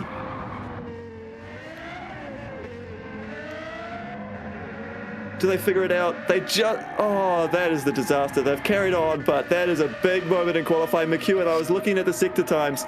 He was looking so quick. He's been handed a penalty. He's got a penalty for that. And it's dropped into the back. He was looking so quick. Yep, he hasn't been able to serve it because he got it at the end. So that's an invalid lap overall. Simon Bishop actually ends up with a valid lap, but it's miles off the pace. Scotty Ray still in the lead from Big Head Ted. Crimson will be across the line next, I believe. It might be Clan Fever, actually, if we look at it. Yeah, Clan Fever coming across the line next. Good enough for fifth. It's just under that 9-minute mark. Crimson, what can he do? Opportunities in this field. This qualifying has shaken things up. No, Crimson comes across the line, and he is in... Oh, and Atom, Tom England had a chance, but he's got off. That last corner is so tricky for these cars. You just cannot get it slowed down, and that's our qualifying. That is remarkable, and what a twist in the tail. McEwen looking strong, comes unstuck because Bishop had a moment. Nothing to do with McEwen, he just happened to be behind Simon on track. That's why we've seen so many times in qualifying he's opted to try and find space and get away from all the other cars. He didn't want exactly that to happen. Crucially, it's cost him the lap, put him at the back, and it hasn't quite cost Simon as much. He's going to be up in fourth to start this race. Wow. I mean, let's break it down. What happened there? So Simon Bishop got loose on the entry. You're flying in there at 320 kilometers an hour.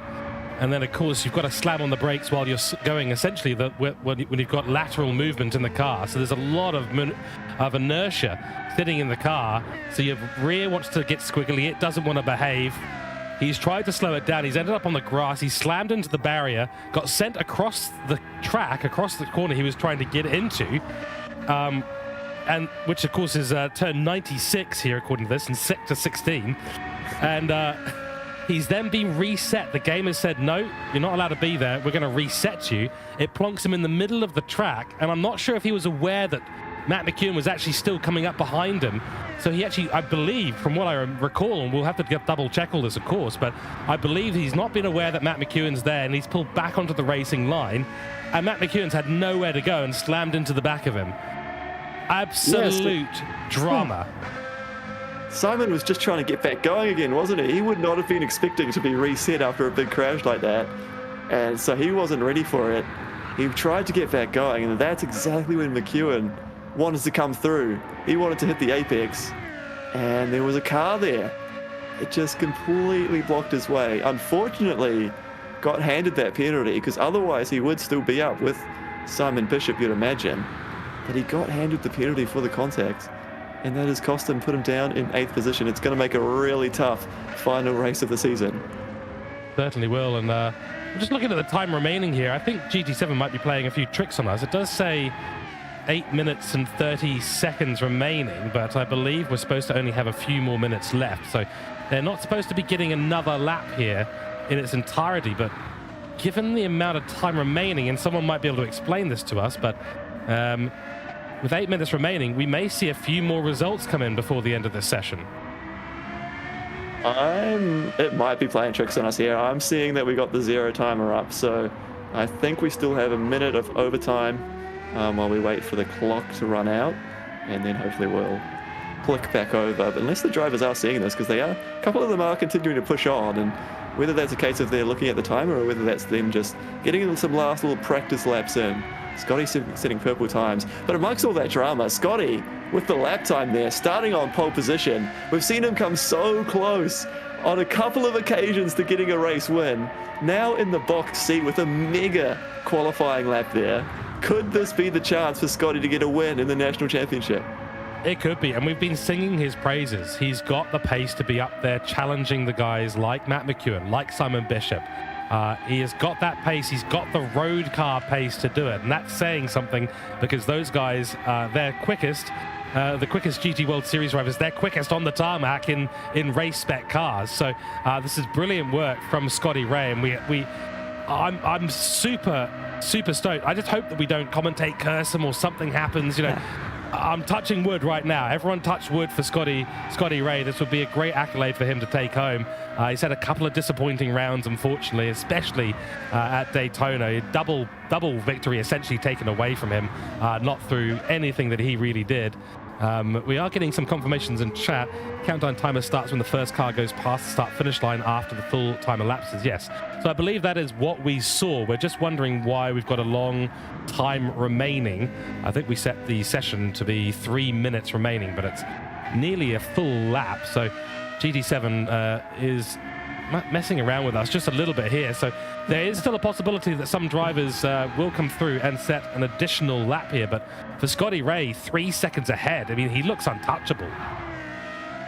He does. That is definitely setting the benchmark and firing really a warning shot to the rest of the field of what he is capable of. If he's able to let loose in the race and pull away, I think what we're going to see at the start here is that Nürburgring GP sort of section of the circuit, that's where all the drivers want to make their moves. That's where they're going to potentially be quite aggressive on this opening lap to try and get positions, because that's where the track's a little bit wider. You have some opportunities to try and make overtakes happen. The problem is that all the drivers are aware of that, and so they're probably all thinking the same thing. And hopefully they get through that lap one nice and tightly, lap one through the Nürburgring GP sector. Nice and tightly, because they're aware that it tightens up after that. The rest of the Nordschleife, very difficult to get an overtake done, so you want to make the most of that first sector on that first lap. Yeah, in fact, you won't be looking really for an overtake at all unless there's a mistake. So it's the mistakes from the other drivers that give you the opportunities around the northern loop. Once you're in the forest section, that's going to be the only way you can get a proper overtake. Other than that, it is hold fast, go full white knuckle mode, get into that zen flow state, follow the driver ahead, hope that the driver behind is as sensible as you are, and get around the somewhere between 80 and 150 corners, depending on how you count. Yes, I know that's the strange statement to be made, but I have 3 different sets of numbers in the total corners in front of me. I've got one that says 89, one that says 97, and one that says 172. So you be the judge of how many corners are at the Nürburgring Nordschleife. I will, at some point, I've challenged myself to do this before as a commentator. You should really know the corner names associated with the circuits that we go racing at. This is one that still eludes me in its entirety. I've got a few down, but honestly, at some point, I'll have to sit down and just do the grunt work. Personal best there for Simon Bishop and Scotty Ray. Now coming down the Doinger straight. I think the timer is not lying to us. We still have 4 minutes in the session, so this will be a valid lap, and there may be an improvement by Scotty Ray. Big Ed Ted's got a chance. Ben Groves has got a chance. Yeah, he's up by 1.3 seconds again. Scotty is in the zone. And I was just looking at McEwen as well, looking at the times there. So he's up 17th of a second, but he still has to serve that half a second penalty. So Scotty, he might need to improve here to try and hang on to that pole. He's doing everything right. Coming across the top line now, Scotty Ray, what have you got for us? Wow. It's a 8:41.8 flat. So he's put himself 4 seconds ahead of Big Head Ted. His qualifying is now officially over, with 3 minutes remaining on the clock. Big Head Ted going to be the next one across the line. He's down by 14 seconds, so unlikely to be him. Into the braking zone. This is where Simon Bishop made that mistake. Ben Groves, the young man's got a chance here to put himself up closer to Scotty Ray and potentially ahead of Big Head Ted as well. What's it going to be? No, it's looking slow. Yeah, unfortunately, it's a personal best. He is a lot closer, but not close enough. Big Head Ted comes across the line. That's going to be his qualifying done. We've got Clan Fever and Tom England in the pits already. And then looks like... there's McEwen. Crimson. Oh, there's McEwen. Wow. It's not good enough, but he's put himself back onto the top row of the grid. And that is a great turnaround after the drama on the previous lap to get back up there. But full credit to Scotty there. It almost feels better now, doesn't it, that the other drivers got that extra lap, because Scotty got a deserving pole. The other drivers had the opportunity to get up behind him, but he wins it by 2.5 seconds there. What a lap from Scotty Ray. Actually, what a 2 laps, because both of them were fast enough for pole. That is true, yes. Both laps were fast enough for pole, and we don't quite know what McEwen would have been putting in terms of his lap time before the unfortunate collision between him and Simon Bishop. So it's possible that was quite quick, but I mean, he set a benchmark. He set a really good benchmark, and that is Scotty Greenless, showing that he is in it for a win today. He's been in it a number of times, and we know that he has got the pace and got the talent to be driving with the best here in New Zealand and maybe even abroad as well. And hopefully we see him continue to drive in multiple series out there in sim racing, because, oh boy, it is great to see new talent coming through. Also, we'll say that he's also had some of the best liveries throughout the entire season as well, in my opinion. They've been absolutely brilliant. Top quality stuff there from him. And yeah, we've got about a minute and a half left to go. Everyone is in the pits, but in typical GT7 style, we do have to wait for the entire timer to elapse. That is just how things are done. And we've got an extra 8 minutes, so what are we complaining about? Extra 8 minutes of the Nordschleife. What a track to get it at, and it gave them an extra lap to absolutely go for it. So this is going to be an extended night tonight that they have to, you know, keep working behind the wheel. We've still got another 4 laps of this circuit, so it's a long night of racing, and endurance starts to come into it. You need to be switched on the whole time. We've seen at the circuit, one little moment, one little lapse of concentration will catch you out. So it's a tough circuit to have as the second race of the night. It certainly is. So qualifying will line up with Scotty Ray and McEwen on the first row of the grid, with Rhys Davidson and Simon Bishop on the second rows. Ben Groves and Clan Fever will line up on the third row of the grid, with Tom England in 7th, not able to put a good lap time together at all. So once again, the bane of Tom England's existence appears to be the non-racing spec cars. And in this case, the Lexuses seem to be the bane of his existence. Whenever it's a GR spec car, you know, a GT car or a high-speed Formula car, he does seem to come alive, does Tom England. Unfortunately, these cars, he's struggled a little bit all through the season, but nonetheless, he is back from a long hiatus. He's got himself a mechanics degree. He's set up his man cave. He's had a child. So there's a lot been going on in Tom England's life. Results coming up in a few seconds, and I think you know pretty much what you're going to be seeing out there in this result. So let's have a little look. As I said before, Scotty Ray on pole position with an 8:41.8 flat. McEwen lines up in second after the disaster on that first hot lap. Rhys Davidson in third, followed by Simon Bishop, with Ben Groves in fifth, Clan Fever in sixth, seventh to Tom England, and Crimson rounding out the top 8 here. This is it. That's the final qualifying done, Matt, for the season, and we're going to be going into the race. So what do you even do? I mean, Nürburgring, I've had many a race start there in both endurance and sprint format. I absolutely love it. There's always chaos. I find myself just going, you know what, I'm going to cruise, I'm going to chill, I'm not going to attack too much, and then I do the exact opposite when the green light goes out. Well, we've seen that can be quite a good strategy, actually. A lot of the clips getting submitted for the hectic moment of the week, Frelix in particular, has managed to pick up positions just by staying consistent and on the circuit. When drama happens around you, if you're just keeping it straight, you're just keeping it cool, you can move through the field. But I think with this last race of the season, everyone's going to be absolutely going for it, aren't they? It's the last chance to really have a good result, to really have a strong race. They want to put their name forward as a strong contender, and this is the opportunity to do it here at the Nordschleife. It certainly is. Well, we're about to go racing here. 4 laps of the Nürburgring Nordschleife, 6 weeks, 11 challenges done, 1 to go. Let us know in chat here on NZ Sim Racing TV. And for those watching in the future on the TrackSpotTV channels as well, let us know who you think is going to take it. Matt McEwen is potentially 4 laps away from taking the first GT Console Championship title and potentially becoming the champion, and of course taking a fantastic prize. We'll see you out on track. Well, here we go, ladies and gentlemen. The lights are on for the last time The engines screaming those V10s, and it's a great launch for Simon Bishop in 4th place. Scotty Ray gets a decent run. He wants to avoid having McEwen on the inside line down into turn 1. That braking zone can get awfully tricky, awfully quick. Big lunge from Simon Bishop. It's a bold one, and he's forcing Matt McEwen out to the side. Matt McEwen will have the inside line, and actually 3-4 wide now as we've got Sly Ben the Cat. So Ben Groves on the inside line. Matt McEwen being sandwiched with Big Head Ted. They're 4 wide into turn 5. It's all go. Like I said, they want to take the opportunity through the Nürburgring GP part of the circuit. I said it was a wider part of the circuit. I didn't realize we're going to be fitting 4 cars across the track. They're all going for it. They want to get the positions early and try and get through. But so far, McEwen hanging on to that 2nd spot.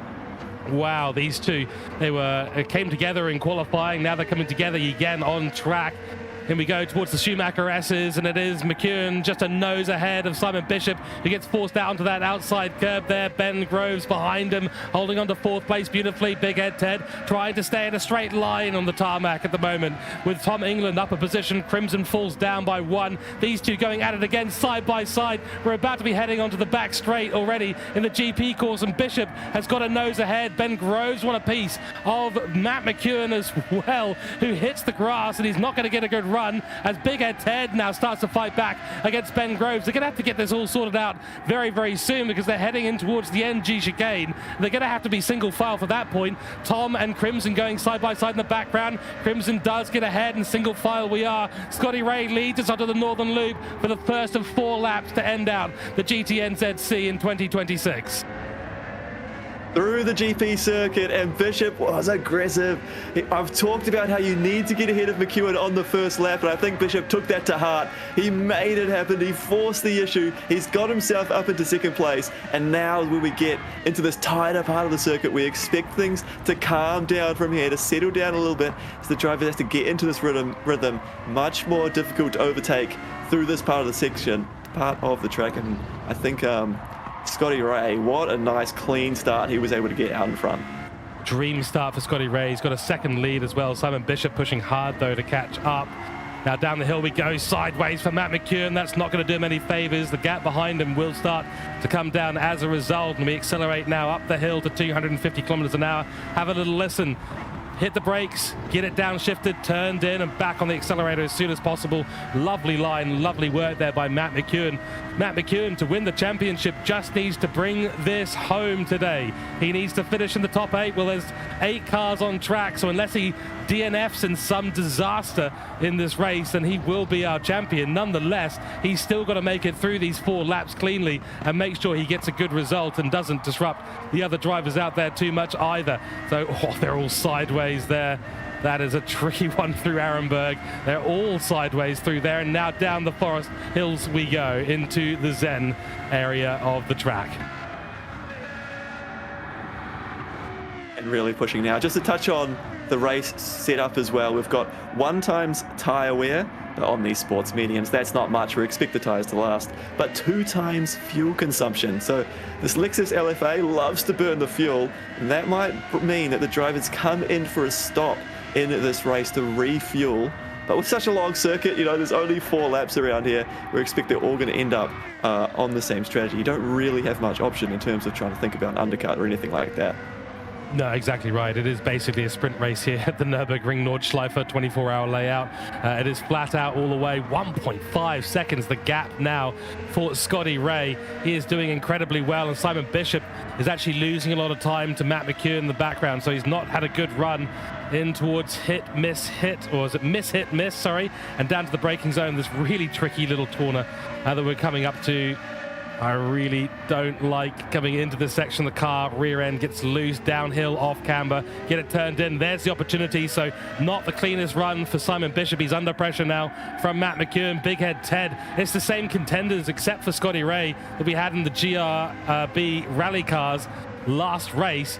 And Ben Groves also trying to hold on as well. So the battle is well and truly on for 2nd place. 3 drivers going at it. And they need to sort this out soon because Scotty Ray is increasing this lead by 10ths of a second every corner. It's nearly up to 2 seconds. And looking at the body language of Simon's car, it's not looking comfortable. He's a little bit unstable here, and he keeps having to correct the car. It keeps getting a little bit loose, just not bouncing over these bumps straight. You know, every little bit of body language is just looking a little bit uncomfortable, and we're seeing it in the lap time. He's losing a little bit of time, although through that sector, he was in fact stronger than Scotty Ray. So it's a little bit back and forth going. But I wouldn't say that Simon's particularly comfortable now. I think McEwen's got extra speed. It's just a case of not being able to get through. It's so hard to get an overtake done through the rest of the track, apart from the Nürburgring GP part of the section. Whoa, Big Head Ted looks so uncomfortable through there. Nearly got it loose, and actually Matt McEwen, I guess there is a little bit of dirty air to be taken into account here. I mean, there's not a lot of air on these cars, but they get so loose and so squiggly. I mean, that is not latency you're seeing out there, folks. These cars are simply squirming around the track, and it's not a comfortable ride for them. If this was Fernando Alonso in there, you'd be getting a similar message back on the radio that he's been giving about the Aston Martin this year, that his back's about to break. I tell you, that's going to be breaking their necks as well, given how much lateral momentum is going into these cars. Up the hill we go. Simon's still struggling. There's no opportunity to overtake at the moment. As long as Simon Bishop doesn't make a mistake, then there should be no opportunity for them to be overtaking each other. So Matt's basically locked in, and that means that Scotty Ray can just extend his lead and really just start to zone in to what he needs to do for the remainder of the race. He'll get back to the GP circuit with no one around him. Cut the corner there to the right, onto the exit curve, YouTube corner ahead. Watch out for those cameras. Whoa, Big Head Ted. He is taking a lot of risk on those curbs. I imagine just absolutely loving it. This is Big Head Ted at his element, isn't it? When the car's just a little bit loose, he's able to have that extra bit of control, get it sideways, and just keep the foot down. Somehow keep the speed, even when it looks like it's getting too wide. He carries on, and that's the beauty of this series, is there's so many different cars to battle with that you can find something. Different drivers have different strength. You'll find something that you're particularly strong at, and your rival will have something in the next race that maybe they're doing a little bit better. So we've seen the up and downs. We've actually seen 8 different drivers on the podium as a result of this format. So it really has been a mixed season as they fly over the jump. Far out. I just interrupt myself because it's just incredible watching these cars. Oh, and you see Simon Bishop there as well. He was basically all 4 wheels off for a very brief moment. That is absolutely throwing it around the track. And I mean, that is a tricky part, even for the cars that have downforce through that section. You're going to be a tire or 2 off the ground. But these cars and the speed that these guys are driving them at the moment is creating some serious opportunities. Doing a straight is another one of those areas as they come through the next couple of right-hand corners and onto this back straight. 2 kilometers of basically slipstreaming at over 300 kilometers an hour. Simon Bishop has got himself really, really loose. He's completely nailed himself into the wall twice, and that's it. Simon Bishop has completely demolished his car. He's going to have to get it backed up onto the racing line. Oh, that's awkward. He's actually made contact with Ben Groves. Poor choice, unfortunately, from Simon Bishop to accelerate at that point. He needed to hold his brakes, and Slight Ben will have a bit of damage as a result of that as well. Matt McEwen's been let off the leash. Unbelievable. That is a rookie mistake from one of our pros. To do the rejoin like that was not a good look. So the mistake to go off, a bit of a disaster, but then to rejoin and have contact, you don't want to see it. And that's Simon really right out of this battle. He's not going to have an opportunity to catch back up to that with 3 laps. Still a long race with 3 laps to go, but you know, these guys are absolutely flying on the limit. That's him out of it, and that is a disaster for Simon. He had a moment in qualifying, and then now in the race as well. I was saying he was looking uncomfortable. That is a big one. Oh, but it's such a strange place to go. I mean, on the exit, coming onto the Doedinger straight, yes, you've got that little bit of grass on the side, but as long as you don't countersteer too dramatically, you shouldn't end up forcing yourself into a spin. But he just ended up with that sort of unrecoverable oversteer, and really unlucky in that respect. The initial sort of incident to cause him to spin around, but you know, he would have lost a bit of speed, so you understand it from his point of view. He's going, right, I've got to keep the foot in, got to keep moving in this case, and unfortunately that's led him to have that spin and take himself out the race. I think luckily for Ben Groves, it hasn't really affected him too much in this race. The damage is already repaired. We're having another look now at Clan Fever. He's got 2.7 seconds behind him to Simon Bishop, and then it's Crimson. And I believe Atom may have had a problem as well during the lap somewhere, Matt, because he seems to be quite far off the back of the pack at the moment, unfortunately. Yeah, he's dropped 13 seconds off Crimson now, so he's off the back and he's got a little bit of damage on the front of his car. So something's gone wrong for Adam. Again, he's had a really tough season of ups and downs, really, because he has been having strong races and getting on the podium, but unfortunately some of them have come unstuck as well. Yes, indeed. And just looking at the onboard now, going through the GP circuit. It is, of course, a very, very long circuit to go through. Love this part of the track, though. Send it in to the right-hand side and coming up to the NG chicane. Got to get this slowed down from 250 kilometers an hour. Luckily, decent Brembo brakes, from what I understand, on these Lexus. Very, very good stuff. Oh, a bit of an oversteer moment. That's how easy it can happen, isn't it? That's what happened to Simon Bishop. Absolutely right. It's so easy to go wrong, and with them not being too much grip in these cars, you know, you put the foot down while you're still steering, and it'll let you know. The car will let you know. I was just laughing there because you were talking about enjoying these cars, and the expression on Clan Fever's face, he was certainly enjoying it through this lap. I think we've seen a lot of sort of stone cold faces as everyone concentrates hard, but this particular combo, he's got a big smile on his face. He was sort of laughing at some of the moments he was having on the exits of the corners there. So that's interesting that we get that different dynamic in this one. Well, I think, you know, for some drivers right now, there's still a lot on the line, whether it's the glory of a potential victory, a potential top 3, getting your best result of the season.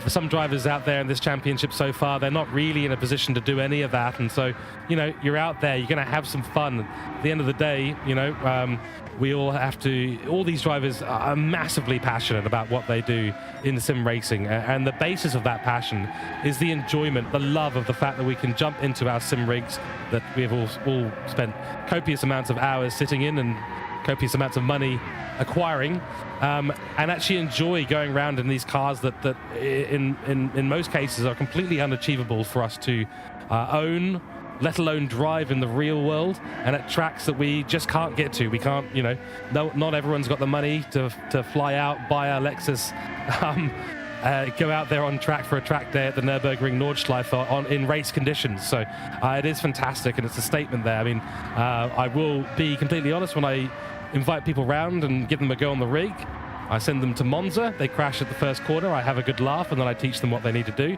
And then I show them a lap at the Nürburgring Nordschleife, where basically I take the loosest possible setup on my McLaren 720S GT3 Evo and send it sideways around the Nordschleife for 12 minutes.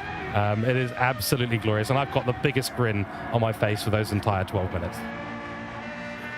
Yeah, it is one of those tracks, isn't it? Like I say, the driver sort of track where it does make you smile. You get in that particular flow through the circuit, and there's just nothing else quite like it.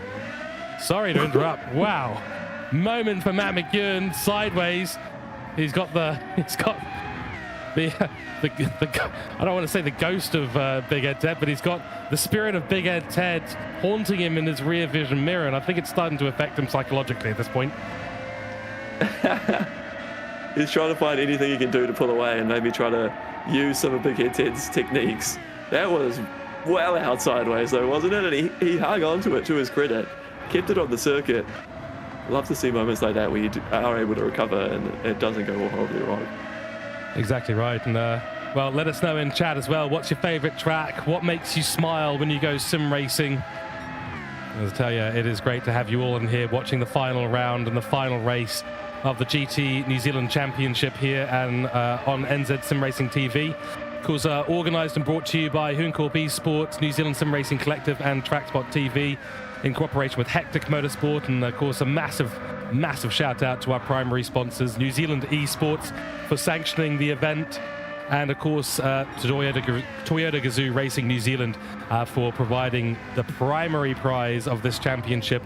We are crowning a champion today. There's only one champion, and they will be in a real-world drive with Toyota GAZOO Racing. That is such a good prize to have at a national level, and it is exciting to be part of this once again here in New Zealand.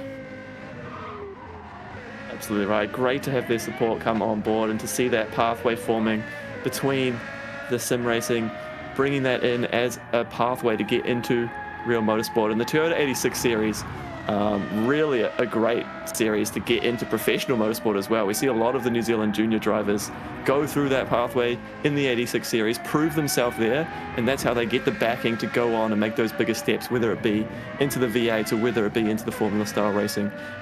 Particularly the tin tops, it's a real pathway to get into that and continue on onto the international stage. So it's so cool that Toyota Racing backs the New Zealand drivers like that, both in the sim and out in the real traditional race cars. Exactly, and I mean, from my experience as well, you know, New Zealand is one of only a few countries out there in the world that are offering those sorts of pathways, and so a very unique set of opportunities here available to the talented drivers in New Zealand at a national level. And it's fantastic to see the New Zealand Sim Racing Collective as a sanctioned authority in this space, basically being on the front line of pushing that forward and really getting the sponsorships, getting the backing of these official esports bodies and national bodies. It is fantastic to see that, and of course the passion of the communities coming together. Make sure you go and check out the New Zealand Sim Racing Hub, and of course the New Zealand Sim Racing Collective. All the pages available on Facebook. I believe there's some in the description as well, and in the About section here on NZ Sim Racing TV.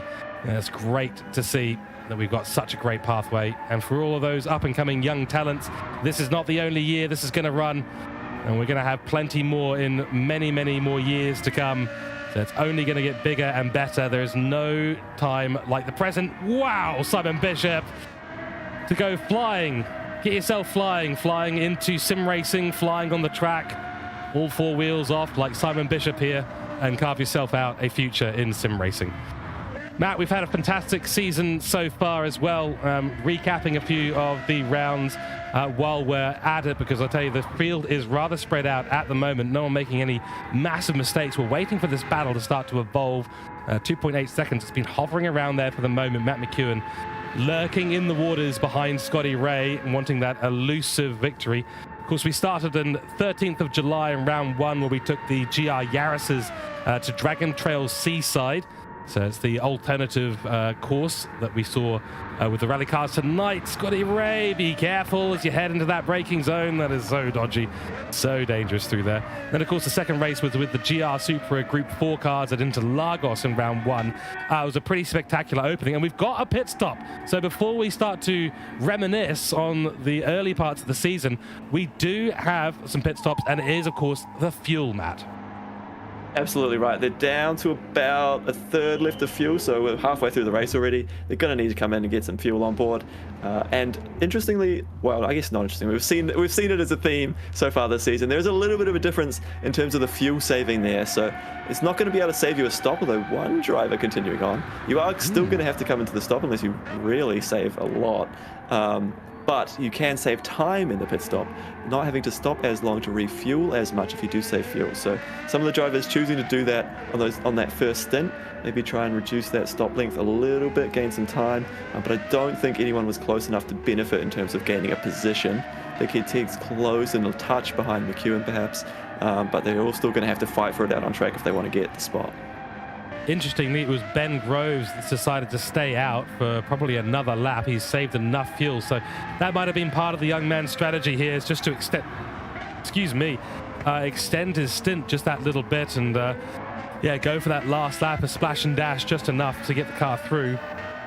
And the advantage here is that he will have the lightest car on track for this particular lap. He's got the least amount of fuel out of all of them. The rest of the drivers filled up to 75%. I believe, of the fuel tank, whereas Ben is sitting just above 25% as he came across the line, with 6.6 seconds between him and Scotty Ray. So this is an interesting little tactic here for him. He will naturally set the fastest lap of the race, but by the end of the race that might go away from him. But he is flying at the moment, so this is an important moment here for Ben Groves. Does he have the pace around the Northern Loop to actually take advantage of the strategy call that he's made?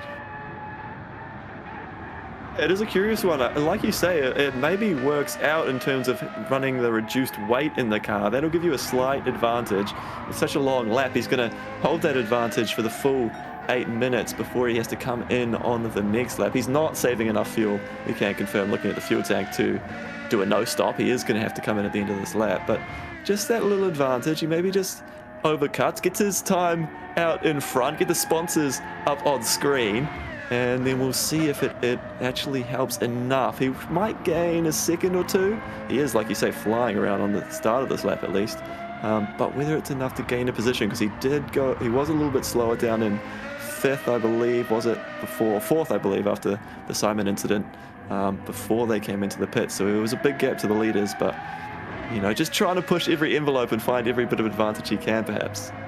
Yeah, indeed. And well, good on him. I like to see some alternative strategies being used, and let's see if it works out for him. If he's figured out a strategy that the others have not at this point, you know, for Scotty Ray, he just needed to get that fuel in, and he needs to be going flat out. Basically, there's no option for Scotty Ray. If he's saving fuel, he's losing positions. And now with 1.9 seconds being the gap, that's already cost him about, well, I was about to say a second, but about 0.8 of a second between him and McEwen. And McEwen, of course, now refueled and rejuvenated, will also be absolutely flat out. So there's no option for these top 3 drivers. They've got to go pedal to the metal all the way to the end of this race.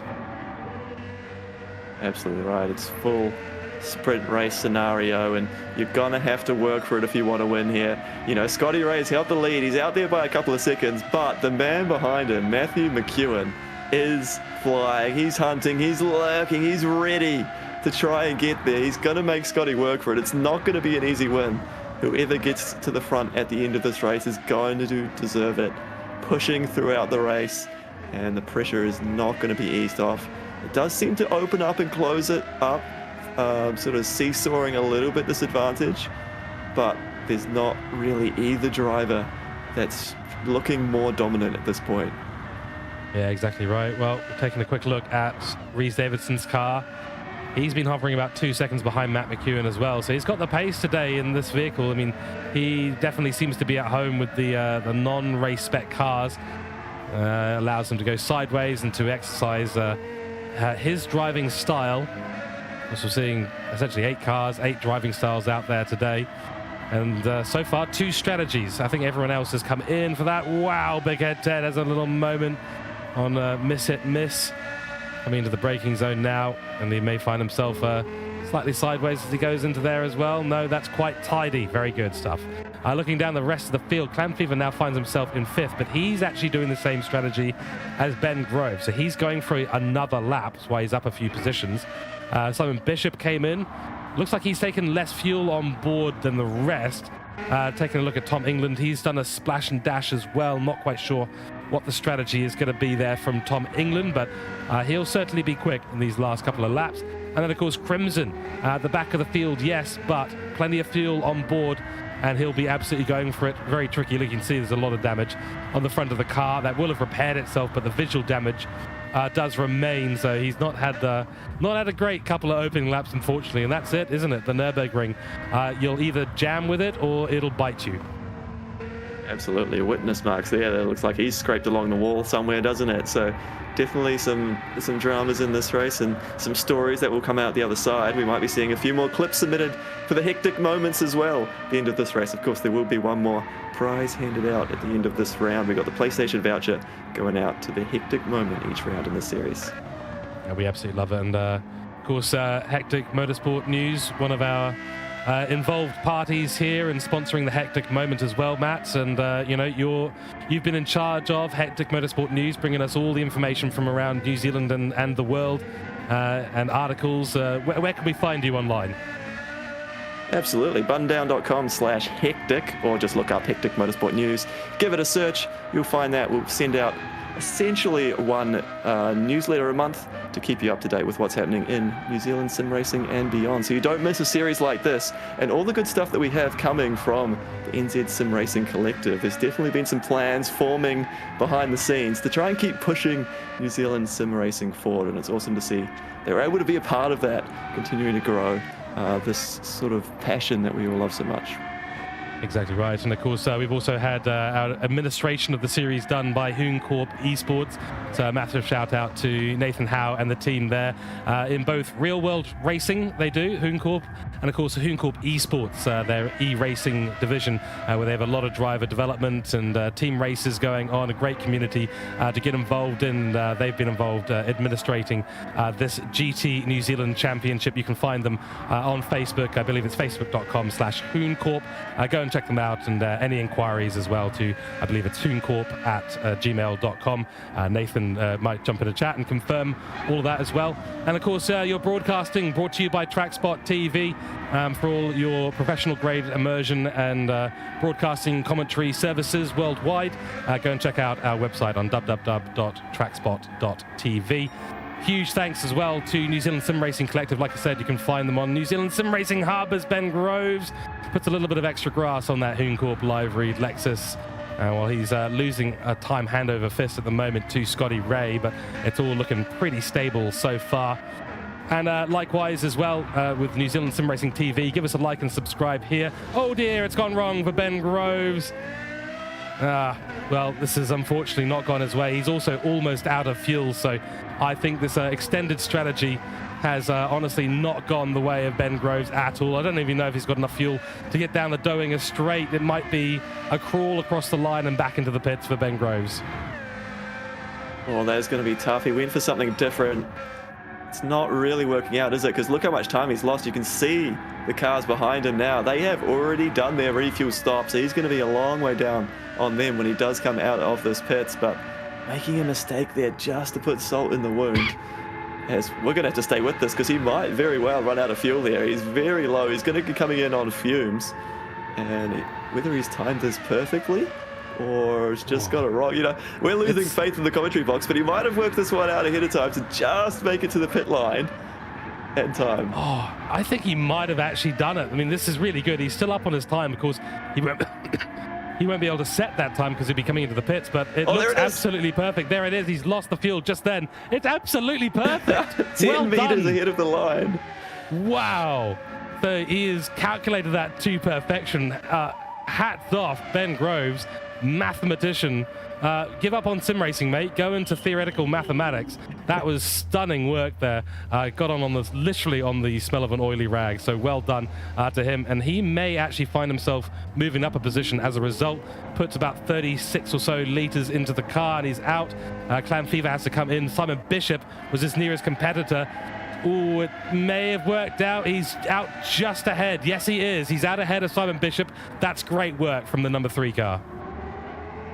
It is, and he's timed that one nicely. He's got enough fuel on board now to get through this final lap and just absolutely go flying, I'm sure. I'm just looking through some of the fuel numbers, and everyone looks like they're comfortable. I think Adam's going to be the one that's saving the most, and then Crimson's the one who's put on a little bit of extra fuel as well. In terms of the drivers at the front, they're all really even, so it's a straight fight to the end now. It is indeed. 1.4 seconds the gap. So while we were watching Ben Groves make his way with mathematical precision around the rest of the Northern Loop, 3 laps he put in there without a refuel. So very, very good work by him, and done enough to keep himself ahead of Simon Bishop.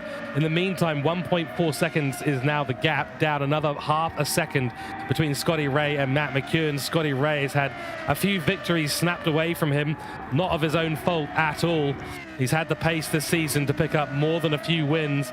Tonight he showed it by qualifying over 2.5 seconds out front of Matt McEwen, which is a real feat, especially at a track like this. He's going purple in sector 1, 2, and potentially into sector 3 as well, but McEwen's going super, super quick. He's lighting up the purples as well. 1 second now the gap. This is going to be a real sprint to the end of this final lap of the race. Wouldn't you know it? It's another race in the GT New Zealand Championship coming down to the final lap. McEwen is on the hunt. 1.2 seconds behind. It is getting close now, and he's still got about 7 minutes of track time left to do it. Can he try and reel in Scotty Ray, or can Scotty Ray finally get that win in this series? He's one of the teenagers in this championship. Just a young bloke who's absolutely rapid in a race car.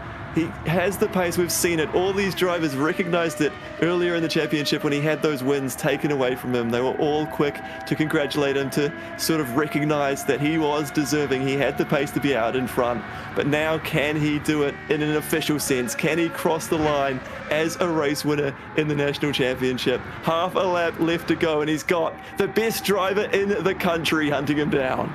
Exactly right. Yeah, and it does look like at this point, if Matt McEwen finishes in second place, he will be your GT New Zealand champion, and he will be winning that great grand prize that we've got, and he'll be stepping into the real world drive.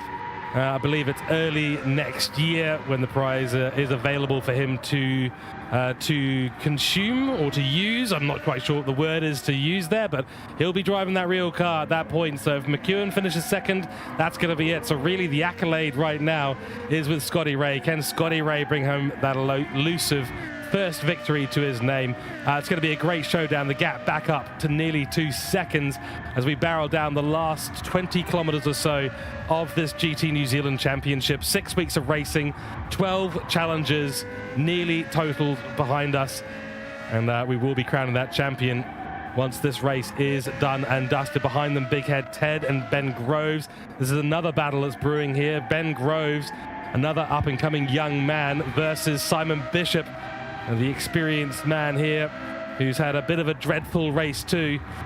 We talked to him, about what was going on in terms of, his practice and where things are at for him for this championship. And really, at the end of the day, he was quite modest about it.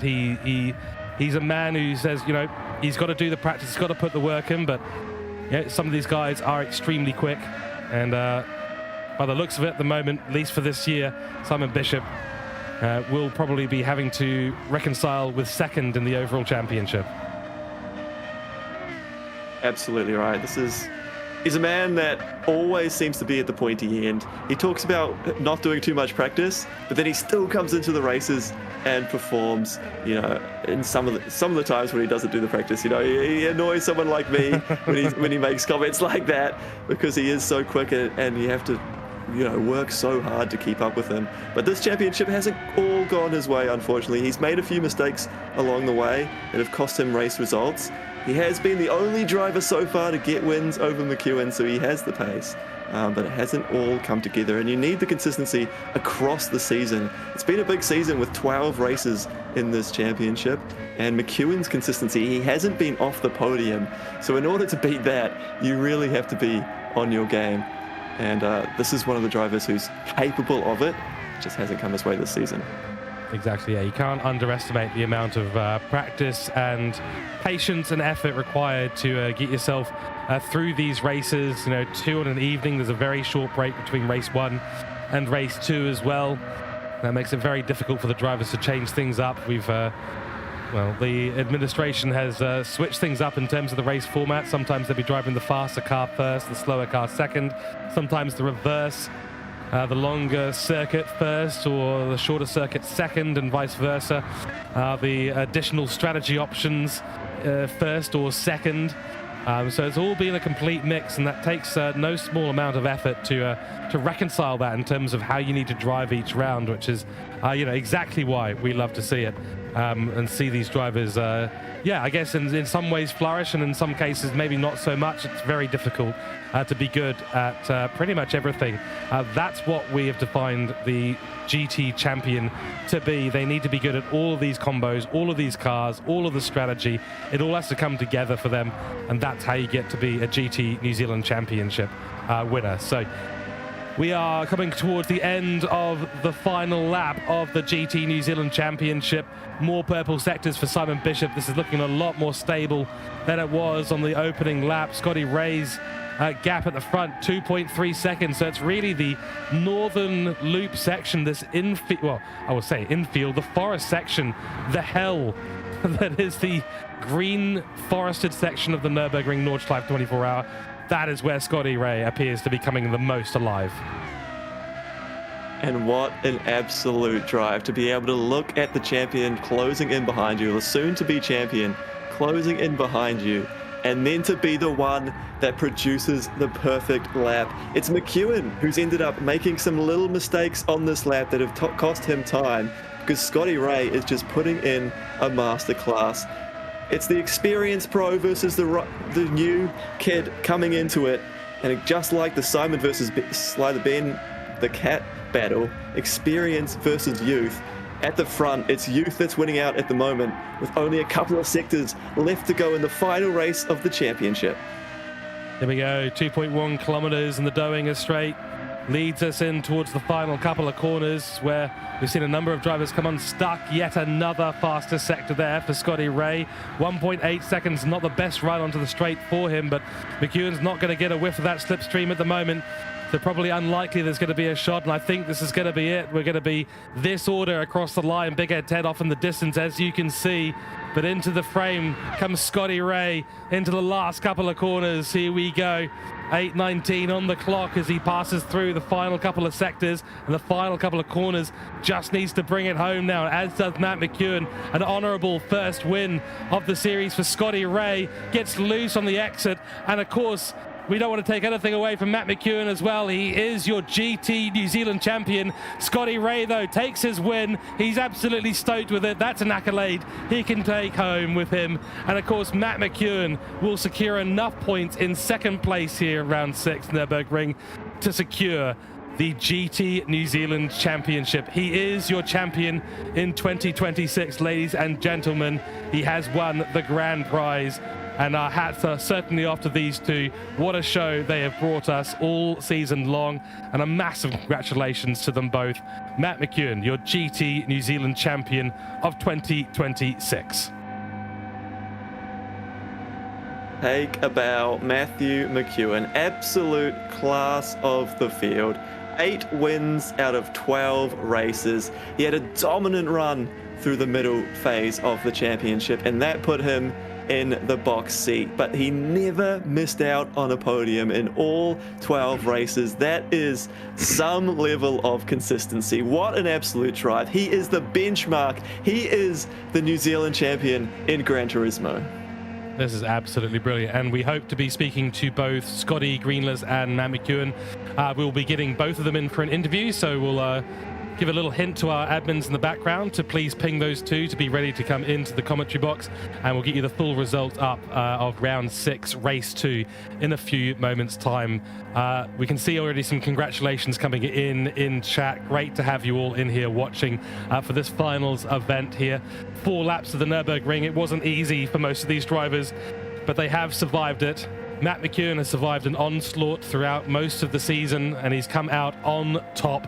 And I believe it'll be Simon Bishop in second place overall in the championship. We'll double check who's going to be picking up that third place slot as well. P123 in the championship, of course, all accolades and plenty of participation medals going to be going out there for the remaining of the 14 drivers that we've had for this season. They've all been fantastic. They've been great out on track, and the entertainment has been brilliant as well. That fastest lap as well, by the way, Matt McEwen, 8:42.566. So if you wanted to, a final staple there for Matt McEwen, a final accolade just to show he is the champion, well, the purple final lap is a pretty good way to round that out. Let's bring up our results and have a final look at what's been going on here in this race. And there we go, Scotty Ray with his first victory of the season. Not the fastest lap, that goes to Matt McEwen, our GT New Zealand champion. And of course, Big Head Ted in third place, Rhys Davidson, followed by Simon Bishop, who does finally get ahead of Ben Groves at the end there. Ben Groves taking home a honourable 5th place in this race. Then it is Clan Fever in 6th, with Tom England in 7th and Crimson in 8th. There are your results for the final part of the GT New Zealand Championship. It's been absolutely fantastic, Matt. Oh, hasn't it been something special? And what a way to finish it as well. Our champion crossing the line once again on the podium, Matthew McEwen, with a mega drive to fight in that race to get to that second position. And then Scotty Ray, so fitting that he was able to pick up his win in the final race after the dramas in round 4. The new youth coming through in Gran Turismo and producing results to be a race winner. Indeed. So give us a little insight while we're waiting for these interviews to come on through. Give us a little insight here. The drive of these guys that Matt McEwen has now secured. it's one of those things where you can take that, you can go and you can get some real world experience out there. I know you've done some real world driving yourself, Matt. How much does that mean to these drivers? Oh, look, that is huge. That is such an exciting opportunity. I mean, we're all in sim racing because we love motorsport, right? So any opportunity you get to try something new, to try something at that level as well, where you're going to get that coaching, you're going to get a high performance car that's been set up nicely by these experienced drivers, by these experienced engineers, to be able to put you in the best position to give it a good shot and to get a race around Hampton Downs. Anytime you get to race around Hampton Downs, you know, is a good day as well. Indeed. Looks like we are ready to have an interview. We're going to pull in Scotty Ray first for our first interview. Scotty Ray, welcome to the commentary box. Hopefully you can hear us nice and clearly, and hopefully we can hear you nice and clearly. First of all, a massive congratulations, mate. You've brought home that first victory. How are you feeling? It feels amazing, to be honest. Took me way too long to get that, especially after the you know, what happened at Le Mans and what happened at Daytona. But to get it here at the last round, I wish it could have happened sooner, but overall, just to be honest, I got a little bit lucky with the rest of them going 4 wide at turn 1. That gave me the little bit of a break I needed. But yeah, from there on out, it's just managing the gap and clean sailing. Well, you certainly did. I mean, it got as close as about 1.1 seconds through that initial part of the GP course, but the northern loop, you seemed to come completely alive during that. There was nothing that Matt McEwen could do. Yeah, I do have a bit of unhealthy addiction to the northern loop with the Nordschleife. I don't know, it's just my favorite track. I've always loved it. But yeah. Yep, absolutely. And we do have to, you know, we've had plenty of comments from guys like Simon Bishop, from Matt McEwen, from Tom England, and a number of others. They're so impressed with your pace, mate. I mean, the races that you didn't end up winning that were really not of any fault of your own, the pace has been recognized, the talent's been recognized. Where are you going? Where are you thinking in terms of your future in sim racing and beyond? At the moment, I'm kind of stuck up in my own team, making sure my drivers get the results they need. Obviously, I wish to expand in the New Zealand side of things. You know, do more New Zealand series, expand on stuff like that. Obviously, I've raced alongside, or against Matthew, I should say, for a couple of years now, and kind of just learnt off the things he does and how he really puts the car where he wants it. And his level of precision is just on another world. Alongside all these guys, Simon, Ted, Dive Cable, wishing him a speedy recovery as well. But yeah. Absolutely brilliant. And, you know, in terms of this series, obviously you haven't, you know, won the overall series. You've got that win to your name. I'm assuming at some point, once we get this 2027 stuff hopefully announced at some point, then I assume you're going to be back on our screens again. Yeah, definitely be back. This series is so much fun. The car combos, the level of competition, and just how close it is in general. It's awesome. It's been my favorite series I've done probably ever. So yeah, thank you guys for putting this all together. It's been an absolute pleasure watching you race out there. Before we let you go, Scotty, any shout outs or thanks you'd like to say out there? Yeah, I'd like to give a shout out to Dive Cable. I'm wishing him a speedy recovery. Obviously, again, congrats to Matthew on his Drivers' Championship. It's definitely no easy feat. And thank you to my girlfriend and my family for supporting me through this. So, yeah. Absolutely right. Well, Scotty, congratulations on the win. You took it at the hardest track that we provided on this circuit. So, really, really well done. It's been a pleasure watching you race out there, and we look forward to seeing you back for next season. Awesome. Thank you, guys. Fantastic. Ladies and gentlemen, Scotty Greenless there in the interview box, winner of today's race. Looks like we will have the next interview come up, and it is going to be our champion. It is going to be Matthew McEwen. Matthew, welcome in to the commentary box, and we're going to give you immediately off the bat, we're going to talk to you about this. Congratulations, you are the GT New Zealand champion. Well done. Incredible racing throughout the entire season. How was it tonight? Was it just about bringing it home? Thank you. It feels great. Yeah, it was largely just about just bringing it home, just sorting it out. I decided to have a bit of fun with the wet race, and it was really, really good just having a good battle with Simon, knowing that if it all comes crashing down, then I've still got at least one more race just to kind of hopefully solidify the position, just make sure that it doesn't just get away from me. And so. Yeah, obviously it was a great race with Simon. I had a lot of fun, and then obviously chasing Scott in the second race was also a lot of fun. Just unfortunately not enough skill on that one. Yeah, well, he does claim to be a bit obsessed with the Nordschleife, so you're up against someone who probably only drives that circuit. But nonetheless, Scotty was just that little bit extra quick. The opening of race 2, I'm sure gave you a little bit of a scare going 4 wide into the GP course. Yeah, that was something. I just looked down at the radar because I got the radar on, right on the apex of turn 1. Then I get through turn 2 and I'm thinking, okay, well, this is a situation. Then I look down and I'm like, four cars. Okay. Please, can someone back out? And miraculously, I kind of just braked the latest and ended up, in the best position out of turn 3. And so after that, it was okay. But yeah, got a little bit nervous there, that's for sure. Yeah, absolutely right. And as you said there before, you had 2 races. You really needed a top result and at least one. We got a P1 and a P2, of course. And just looking through the entire championship here, was there a particular round or race where that you enjoyed the most, or that you really thought, okay, I'm in it and this is going to be my year again? Wow, enjoyed the most and realized that this is going to be my year are probably 2 different ones. I'd say enjoyed the most. It might actually be this one because I just had a lot of fun. Just jumped in a party chat with a few of the guys for both races, so we just had some laughs. Mostly directed at him because he was kind of suffering, and yeah, it was just great fun. A little bit less stressful than the rest of the combos. And then, the combo when you realize that it's it's going to be a good year. For me, it was just the first round, and that was even after coming out of the round and going, hold on, I'm not even winning. I need to sort this out.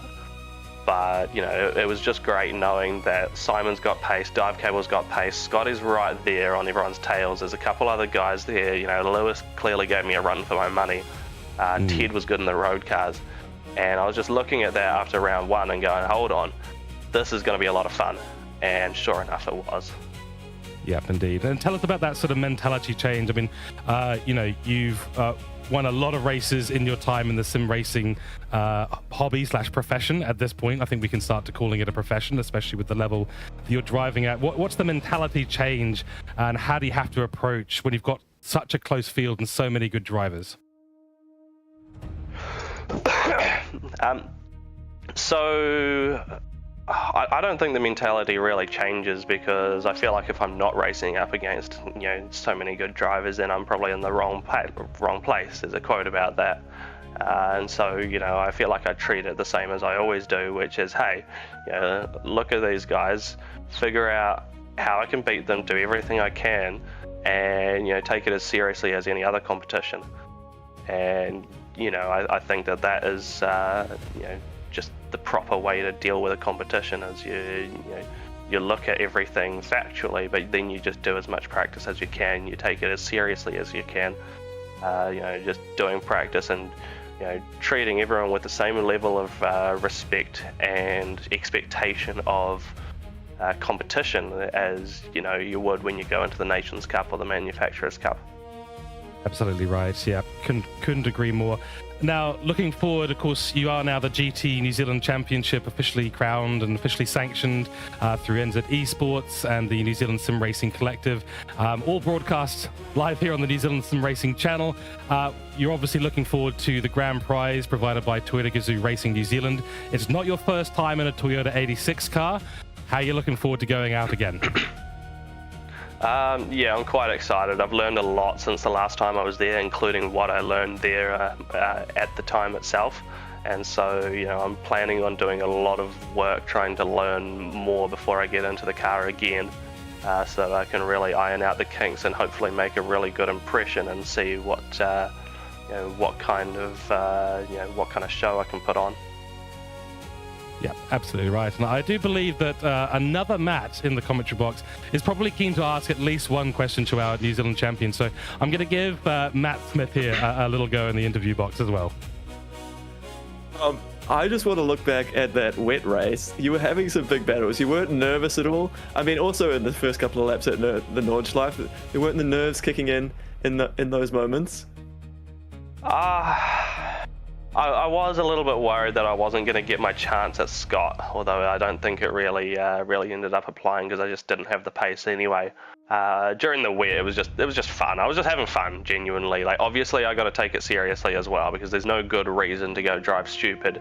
But you know, I had a bit of a hunch that Simon was on the wets, funnily enough, despite the fact that he should have been absolutely gassing me if he was on the wets when the rain was really pounding down.